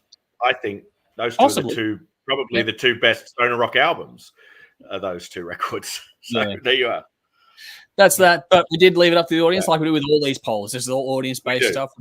We don't make Sometimes the audience don't get it. Sometimes we don't get the audience, so it all goes and ebbs and flows. We can't afford to insult them. Yeah, no. To insult the audience. And Benjamin's having a lot of fun with Dave, laughing at what Dave's saying. All right, Bell. Well, I can't remember what I said.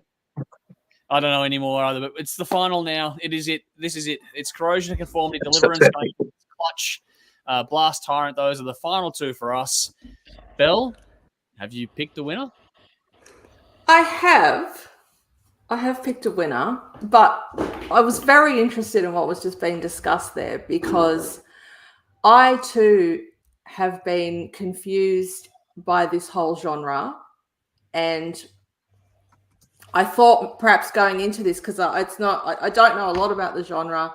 I know more now, but again, I have more questions because particularly what you were just saying, Conrad. Sorry, I can just tell you who I'm picking and move on. But I genuinely want to know. Yeah. You said that it started small and there were a few bands, and I am now familiar with those bands, but you said some of them evolved their sound. And is that, in your opinion, how the genre, so did those bands, because they started as stoner rock and they kind of evolved their sound, are they still considered stoner rock bands because of their original sound?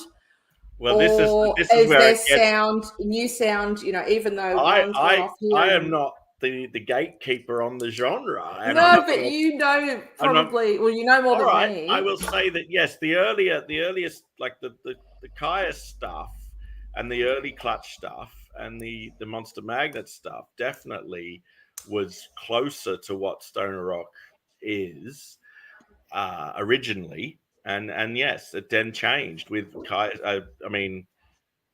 Caius turned into Queens of the Stone Age. That became a different thing. That changed their sound.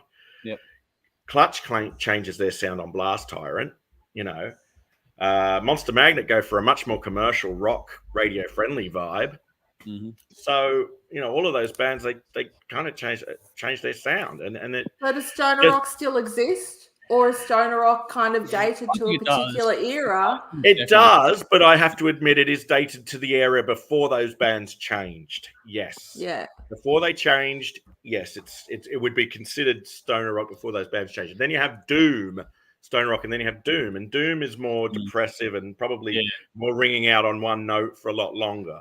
It spins Doom is closer to what Electric Wizard was, right? That's Doom, not stoner rock. That's Doom. Yeah. So there you go. And then you have other bands now. We have a genre called Stoner Doom. Yeah. Of course we do. So many in one. So many genres. It's like with any genre, it starts off and then you get all the subgenres. Yeah. Then you get the subgenres. We now have Stoner Doom. So there you are. Yeah. So, Okay. Yeah. All right. Well, just quickly. Michael says just because we don't agree all the time doesn't mean we don't get it. So there we go. There's some fighting words back. But Michael's gone spot on Bell. So there we go. Ben says, do any of you guys listen to other music? I'm such a fucking musical whore. I love metal, but not opposed to other stuff. Race and curse. Yes. Not really. I like blues and jazz and classical. Yeah. I even like country. So hey. Yeah. I think basically anything that doesn't involve a computer, I like. I love techno. Yeah. There we go. How can you say that? We're all different. Conrad, you going to say something there quickly? Sorry, Belle. Just to cap that off, Deliverance would be closer to traditional stoner rock. There you Okay. are. There's your answer. Okay. Yes, I listened to the Specials, the Police. I don't know. That's probably as but rock. I guess rock in general. I suppose that still comes under rock. Yeah, I think we all gravitate toward that. But even for me, I grew up on classical music. I love Bach, Mozart, Beethoven. I love classical composition. It's where Dave and I have discussed in the past. Dave's more into jazz, I'm more into classical, and that's where we sort of split off and find our different roots on different things. So just random quick. But I've got a deep love for classical music going back to when I was a kid. Same. Yeah. So that for me is another go-to as well. And I'll listen quite happily to pipes and drums and to folk instruments and that as well. I love folk music and that kind of traditional folk songs, that kind of thing. So, drums, all the world music, that kind of stuff. Things like what Enigma did in the early days, they were really fascinating to me as well. So there's a whole lot of things in that world. So yes, we all listen to different music, just to cap off that one there. Drano says, surprised no one on the panel mentioned Atomic Bitch Wax. For 92, it was my start in stoner rock or stoner metal after Tab by MM in late 91. Monster Magnet, I think. I'm not sure. Well, Atomic Bitch Wax came out of Monster Magnet. That's a side project of Monster Magnet. There we go. All right, quickly here. Rowan says, I've been looking forward to the dance boom genre combination. We'll do an industrial one. Dance doom. Oh, I'd be so into that. God, fucking put a bullet in my head right now. Jesus Christ. Lately. Fucking worse. And Ben says, Belle, please check out Dead Set 1 to 10 by Cursor. So there we go. There's some more for you. All right. Belle, you've had a minute now. Time to get on to it. All right. I'll look at that comment later. Okay, so both fun. I think I prefer the Clutch album. Okay. I think it's just a bit more. I love blues, and it's just a bit more bluesy, I think, or I don't know. Going back into what Dave was saying about not being able to remember. But they're hard to remember because they're so fucking boring. I remember the feeling of them rather than any particular riffs or. That's what sucks about it. It should make a fucking impact, but it doesn't. It does. It does make an impact. But you maybe did, but fuck. There are brilliant riffs in there. There are amazing riffs in there. I think that's the thing, because it's all fucking riffs and there's no icing. There's nothing else. Belle has all cake, no icing. You don't necessarily need icing. I mean, you can't have 70 minutes of fucking music that's all the same. Well, it's not though, Dave. It's just Electric Wizard would disagree. This is yes. We've done this to death. Yeah, we do this I could to argue that point, but I'm choosing. I think if I was to be given the question, well, Belle, if you were to continue listening to an album after this, I would choose Clutch's album, and I think I will. I think I will probably play that album down the track. I don't know if I'd go back to Corrosion. I don't have anything against it. I quite like it, but would I choose actively put it on? I don't know. Maybe, but definitely Clutch. So that's all it needs. Deciding. That's all it needs. All right, Dave. One last rant. Which way are you going? That's not a rant. All I'll say is, there are two types of people that pick up a guitar. Those who love music and want to learn everything they can about music and the guitar, and those who like a lot of drugs and just see what the fuck comes out when they start hitting the notes, even if they know what the fucking note is.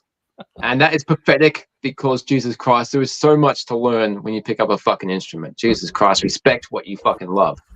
But this is just all fucking shit. I'm just going to go with Clutch because I like the Regulator. I think that's a cool song. It's up against Corrosion, that album I can't fucking remember. Obviously, I'm going Clutch. Let's get on with it. Shit. Jesus Christ, I can't deal with this crap any longer. All right. Jeff, over to you. Look, once again, two banging albums, two great bands.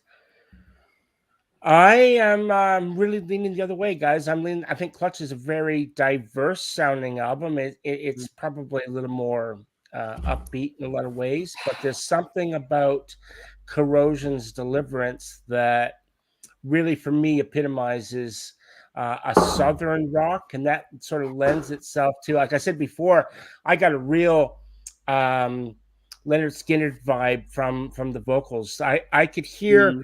You know, and I was just like, there was just something there. And I think that influenced, you know, Black Label Society, Pride and Glory, all that stuff, different genre, but it's there.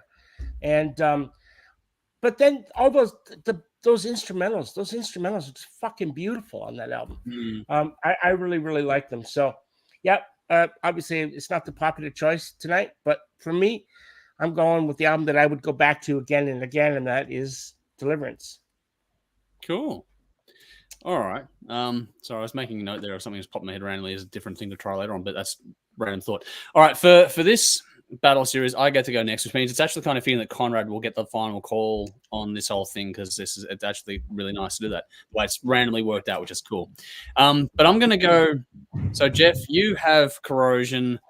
Bell and Dave went with Clutch. So it's 2v1 right now. If Clutch gets one more, it's all said and done as far as we're concerned. Now, these are, again, two different albums. But for me personally, when it came down to thinking about the outcomes of the previous rounds, this is probably my nightmare scenario out of the 4 albums that were remaining. Because this is the 2 albums that I probably love the most and have really started to appreciate a lot more over the course of doing this. I like both albums beforehand, but I think listening to them in this context, all this sort of stuff has been really refreshing, interesting, and taking it in the way we have with this one has been really wonderful at the same time as well. So for me, it's a really hard decision to make because, like I said, in Corrosion,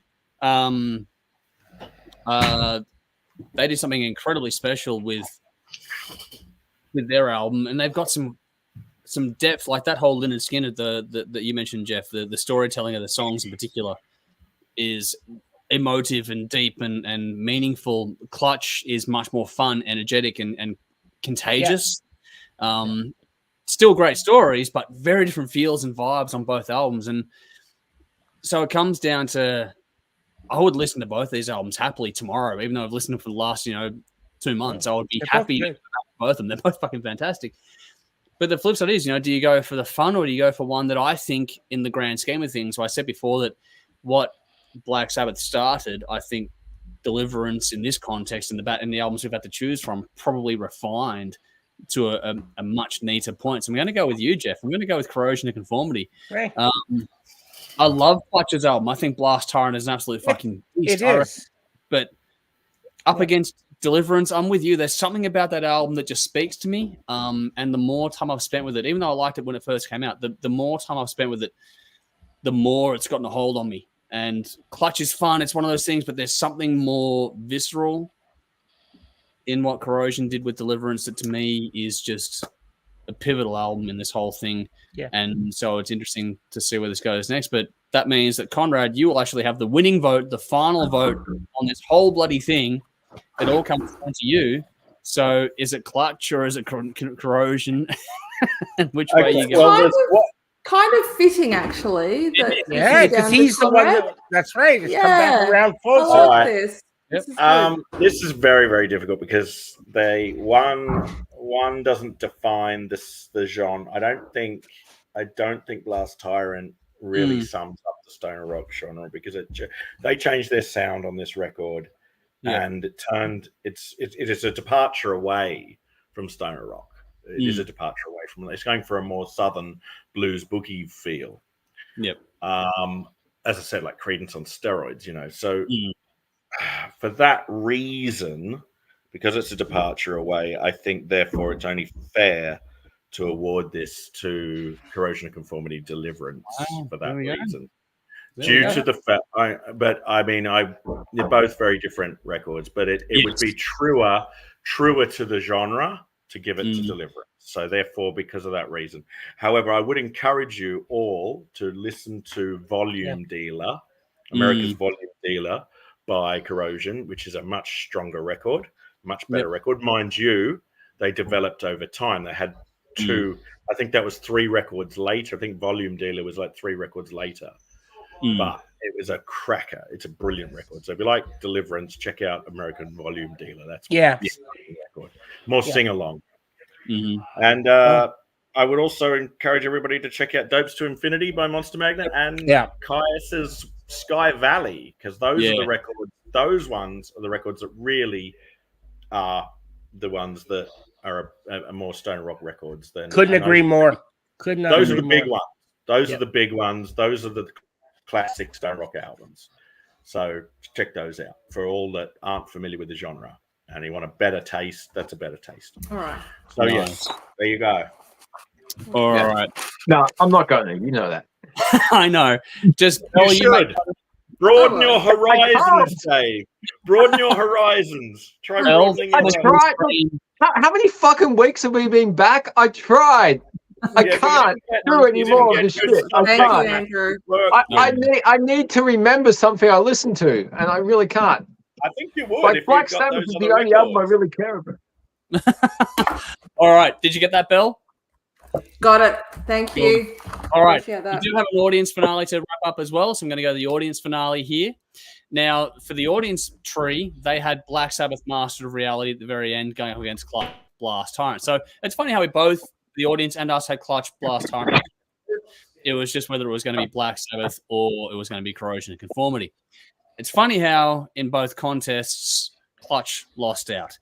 Black Sabbath took the audience vote here by a pretty whopping margin. By a 75% or more of the vote went to Black Sabbath, which I think it illustrates what Jeff was saying early on about how if Black Sabbath is in these things, it's generally going to win against most. Yeah, that's what I thought anyway. But. Yeah, I think it's not really fair on the stone rock genre to put. Correct. Yeah, but this is why. But maybe not. But we just asked the audience and polled the top 10, and hey, that's what they got. Right. But at the same time, aside from maybe one we all agreed on, the rest of the 9 albums have all been interesting, fun, engaging listens to go. So I've enjoyed it. Not much, but I've definitely found it educational, interesting, and tested myself, which is good. And that's why we want to do these ones, to test ourselves. Now, the next series is going to be much less testing. Dave and everyone else will be happy with the next series. It's much more in a more natural wheelhouse here. The next battle series is going to be 1990 versus 1992. It's an audience choice. The audience, we've been polling the audience. So if you want to get in now on the voting of that, go through yesterday's posts, because we have a poll for 1990 and a poll for 1992. Bella's going to collate the results tomorrow, in theory, if everything goes to plan, assuming that's okay. Don't want to monopolize Bella's time for her, obviously. But that will work. I'll do it tomorrow evening.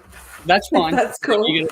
Whenever you get around to it. Now, the thing here is that it's going to be a first past the post kind of thing here. So we're going to be doing it differently. We're going to start at the most popular ones and work our way down from there. So number 1 and number 1 are going to go head to head first, and sort of work our way down through.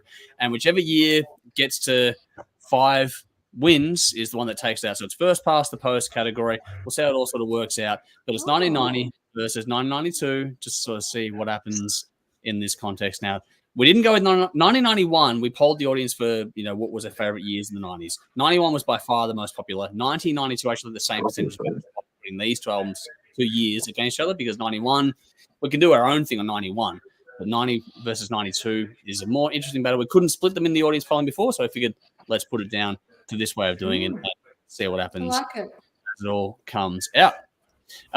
Some comments here before we go to the bin and wrap it all up. Ben says also, Dead Set is a song that has been on each of his 10 LPs. He's dropped an amazing LP each year, 10 years running in a row. Prolific. His brother is Waits. He's a trip to highly recommend these guys anyway. So there we go. There's some more words from Dead Set there from Ben. Michael's gone, Dave. Rowan says, damn it. Now I can't see the clutch decision. So there we go. Michael says, guys apparently sound as good as Dark Side of the Moon. What are the greatest albums of all time? Conrad. Okay. How can you liken Caius to fucking Pink Floyd? Because it's stunningly fucking good, Dave. There you go. You just don't get it. Flip side here is just moving on. Michael says, need to give it an objective listen, to be fair. And Dan is here. Dan Gripton, Jeff says, love you, Jeff. Hey! Good on you, Dan. Thank you very much for joining. There we go. All right, brother. So, time to move in on things and get us a bin and get the fuck out of here. We're actually going to be relatively on time tonight. We've done remarkably well. Wow. We've done well. So we're going to move on. Time to get out of here. Give us your final thoughts in the comments before we get out of here. But it's time to go through the bin. And Belle, have you got something for us this week? What do you want to put in the bin? Yeah, it's nothing massive, but it just annoyed me. I hate it when products that you really like stop being made or becoming available. Yep. Just generally, but in particular, we've got a soda stream, and there's there's a flavor. There's these sugar-free flavors. They're like there's a lemon, lime, and like a raspberry cranberry thing. Oh, I don't know, something like that. Anyway, the lime, I don't normally go for sort of lime drinks, but this lime was so nice. It was really, really nice.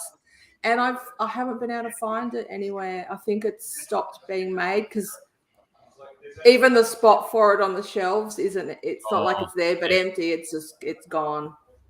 So it really sucks. And this has happened a few times, over the course of my life, and it's quite disappointing when you like a product and they just stop making it.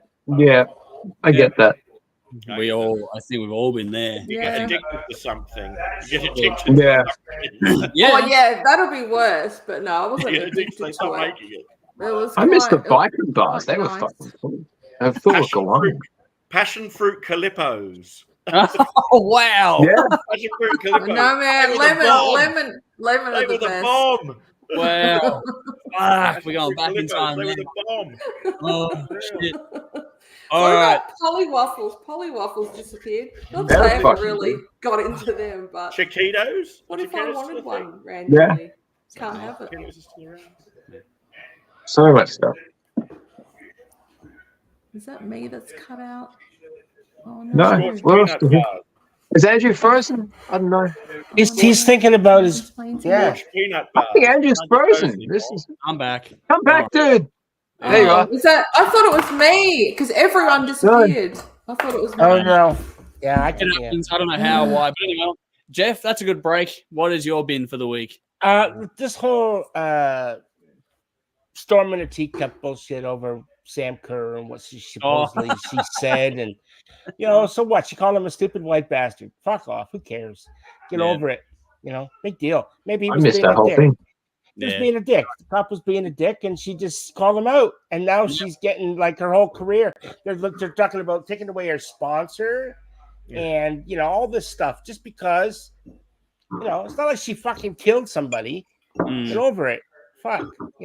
Sticks and stones and break my bones and words never. She's not. To be honest, she called him a stupid white bastard. I don't think they care about the fact that she said he was stupid or that he was a bastard. It's the white part. Right? It's the racial. Yeah, that's the trigger word these days, and people are so fucking sensitive. I get. People complaining about it are the first ones to condone freedom of speech. So it's like, okay, here we go. Yeah. So most Australians though are behind her. So I'm glad that's good. And I hope that's the way it stays. But it's just stupid shit. So that can get in the bin. Out in the world, that's pretty fucking pathetic, isn't it? But anyway, yeah, and just for the record, it's Belle mentioned she's got a soda stream, and I want to get myself a soda stream, like a copy of a soda stream, because I don't want soda stream because soda stream I've got very moral reasons for not buying a soda stream or using a soda stream, and that's because they're made. Yeah. No, this is kind of edgy and shit like that. What's the reason? Well, they're made in Israel, so all the money is funding. It's actually all the money goes from there. And they used to have Hamas people and stuff that worked, Palestinians and stuff that worked in those factories. And then when all the shit started, they fucking fired them all. So fuck SodaStream. Yeah. Whoa. Okay. Wow. Gifted one. So there's other alternate brands out there that do the same thing. Yeah, that's why it's been my reason for not getting a SodaStream for a while. I know it's I had that until just then, but now I can't. I know that. The bin is shame. I don't the care bin about is that. Glad I did. everyone's blissful Man, ignorance. but Because fucking everything is tainted, man. You I can't know. fucking enjoy Look, I guess anything. it was a Everything's got a brilliant- fucking negative to it.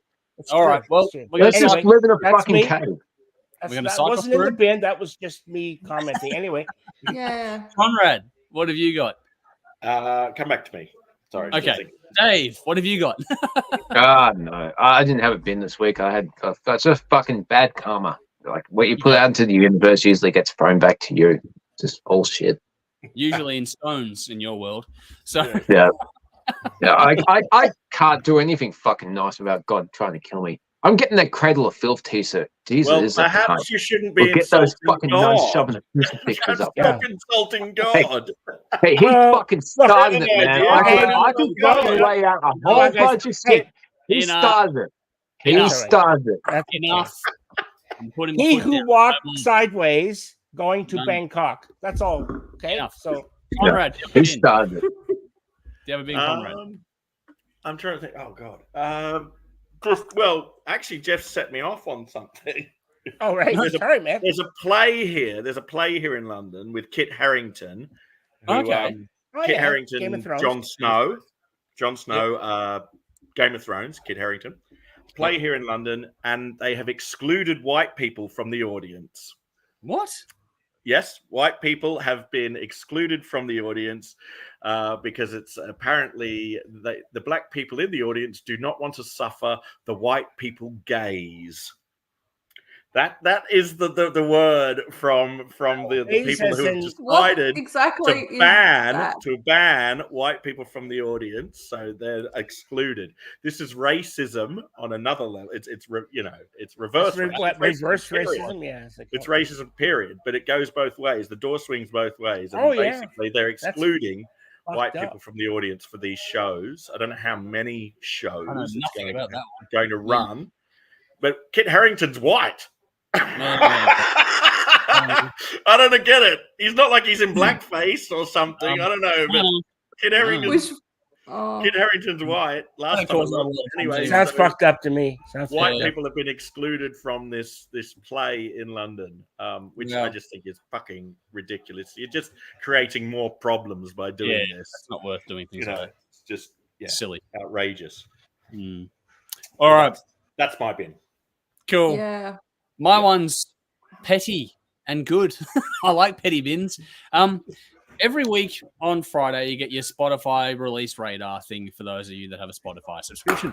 And every week, without fail, I get a new song that is linked in some way, shape, or form to Uriah Heep because I listened to their album last year quite a lot, and it was a great album and worth the time. Jeff was in your top 10s, I believe.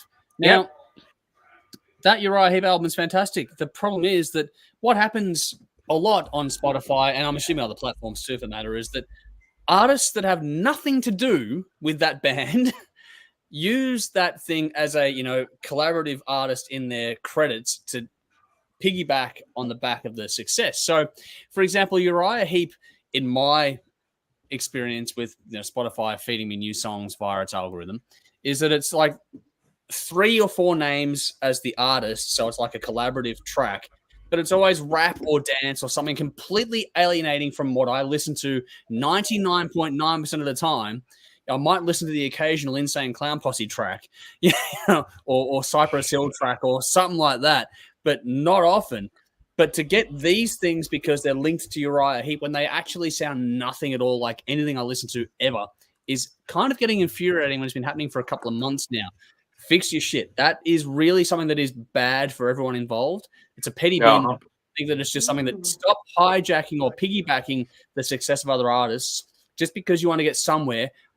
If I could, I would fucking find a way to go, fuck you guys, and make a list of what you shouldn't listen to. You'd be on it for just the principle of the thing. Like, don't fucking do that. Do not do that. Annoys the fucking hell out of me. If you're good enough, your work will cut through. You don't need to have that as a cheat code. Bullshit. That's shit. Funny you say this. Sorry, I'm just going to comment on this.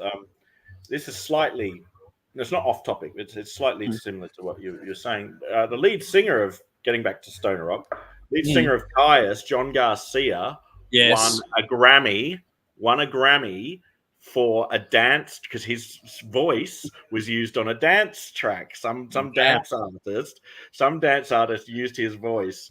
And they won a Grammy for it. And John Garcia was like, I've got a Grammy and my whole body of work. Nobody gives a shit about my whole body of work with Caius, but I win it for some fucking dance song because my voice got sampled on it. Yeah. So this is what's wrong with the fucking music world. Yeah, there's a lot wrong. And I think that on the flip side, anything with a computer will get the fucking attention. Anything that's actually talented will get fucking ignored.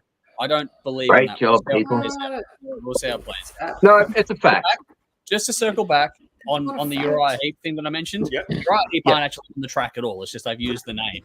There's no music, no lick, no riff, no lyric, no nothing. It's just that they've just piggybacked on the name. So it's just really utilizing the name, which is just painful. All right, final comment before we get out. Vinny says, my bin was going Doona shopping with my girlfriend last weekend, and the color she landed on made me think we were going to bed wearing army fatigues as pajamas. I kind of found a camo. Ben says, you heard much New Zealand metal and rock. Feel free to hit me up if you want a full list of New Zealand bands. We did cover one the other week, Jeff, which you fell in love with straight away. Need more alien weaponry, man. Alien weaponry, yeah. It puts going back. It's fucking good band. But yeah, I forget the name of the band now. I could go through. I don't lose my notes. What do we got here? Michael said, I have the same problem with imported classic beers, Bell, and I really need a lot of them to listen to Caius without laughing about Dark Side of the Moon comparison. Any beer will do, mate. Any beer. Yeah. Bell, fridge kegs make carbonated water. Add your own flavors. Same water drinks. There you go. There's a good one there. Fridge kegs. Roman says, I can't find anything about that play on Google. Yeah, I don't know anything about it personally, but yeah, there we go. It's a thing. Okay. Vinny says, have to agree with that regarding the movie industry, Andrew, using a celebrated rock song to overlay a shit movie to catch a wider audience. Yes, that is there. Ben says, my bin is the fucking asshole in the pharmacy here who was having a go at his missus, whose ugly, stupid face I broke my right hand on. Okay. Good to see you standing up. Thank you. Basher says, good to see you. Hey, Andrew, are greatest hits or live albums allowed to be included when voting for albums in specific years? No. For our album collections, no. So live and compilations are excluded. Basically, studio albums for our little ones. There are some crack compilations and live releases in these years, but but that's how a few bands stayed relevant through the 90s. Yeah, exactly. Compilation and live albums. So they're excluded. Yeah. We could do a collection of live albums, maybe, is another one to do. We could do a live album one. That'd be interesting to do. But we'll work it out as we go along. But that about does it. We are about to get out of here, so I think that will do us. Is there anything? We've got one more comment here. Ben says, I run the Alien Weaponry Facebook fan group. I think I can get you guys interviews with them too. I will try. We have chatted with them. Great guys, but yeah, it would be good to catch up with them on the next album cycle when they've got something going on. So yes, definitely. But it's cool to see you so heavily involved over there, man. Love it. And we'll have to find a way to get more across the Tasman stuff sort of going on, because some great bands out of New Zealand. Like I was saying before, I'll find that. What is that TV episode? Because it's coming up on TV this week. Black Smoke Trigger is the band. Black Smoke Trigger, yeah. That's what I'm talking about. That was amazing. Another amazing band out of New Zealand, Beast Wars. Yes, Beast definitely. Wars. They're a good band too. Really Agree. Yeah. Love that. All righty.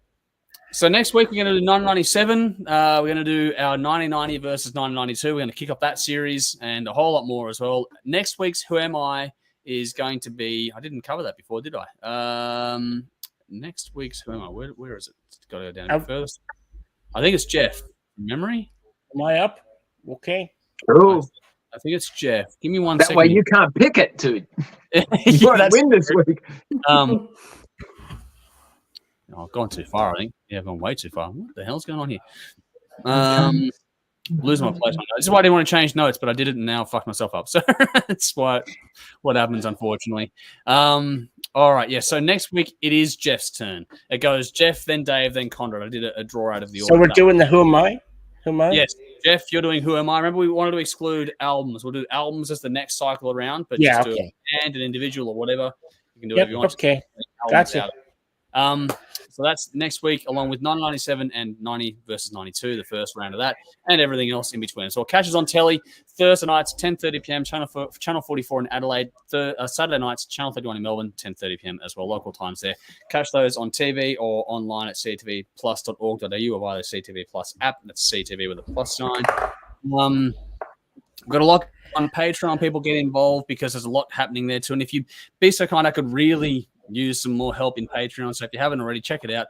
That's going to get a whole overhaul over the weekend coming up, I think. I'm going to sit down and actually fucking finally get it done. But yeah, there's going to be a lot to go through and a lot of fun to be had. And I'm looking forward to building a really cool community in that little place there as well. But that about does it. Let's see what other comments we got here. What do we got? Benjamin says, Black Smoke Trigger touring with Curly Jewels now. Nice. And then Australia, which is cool. And Rowan says, I hope Jeff picks Andrew as the who am I answer. I might. Oh, wow. And on that note, Ben has said good night all. I reckon that's a good place to wrap it up. So thank you all so much for joining us. On behalf of Belle beside me, Jeff on the other side of the page, and Dave below next to Conrad. You know Dave well and Conrad as well by now. So good to see you all here. Thank you so much for your company. Thank you guys for doing the show with us tonight. We'll see everyone again very, very soon on TV or online. But until then, look after yourselves. I'm Andrew. We'll see you soon. Until then, drink up. And rock on. Rock on. Adios. See you next week. Yeah, guys. Thanks.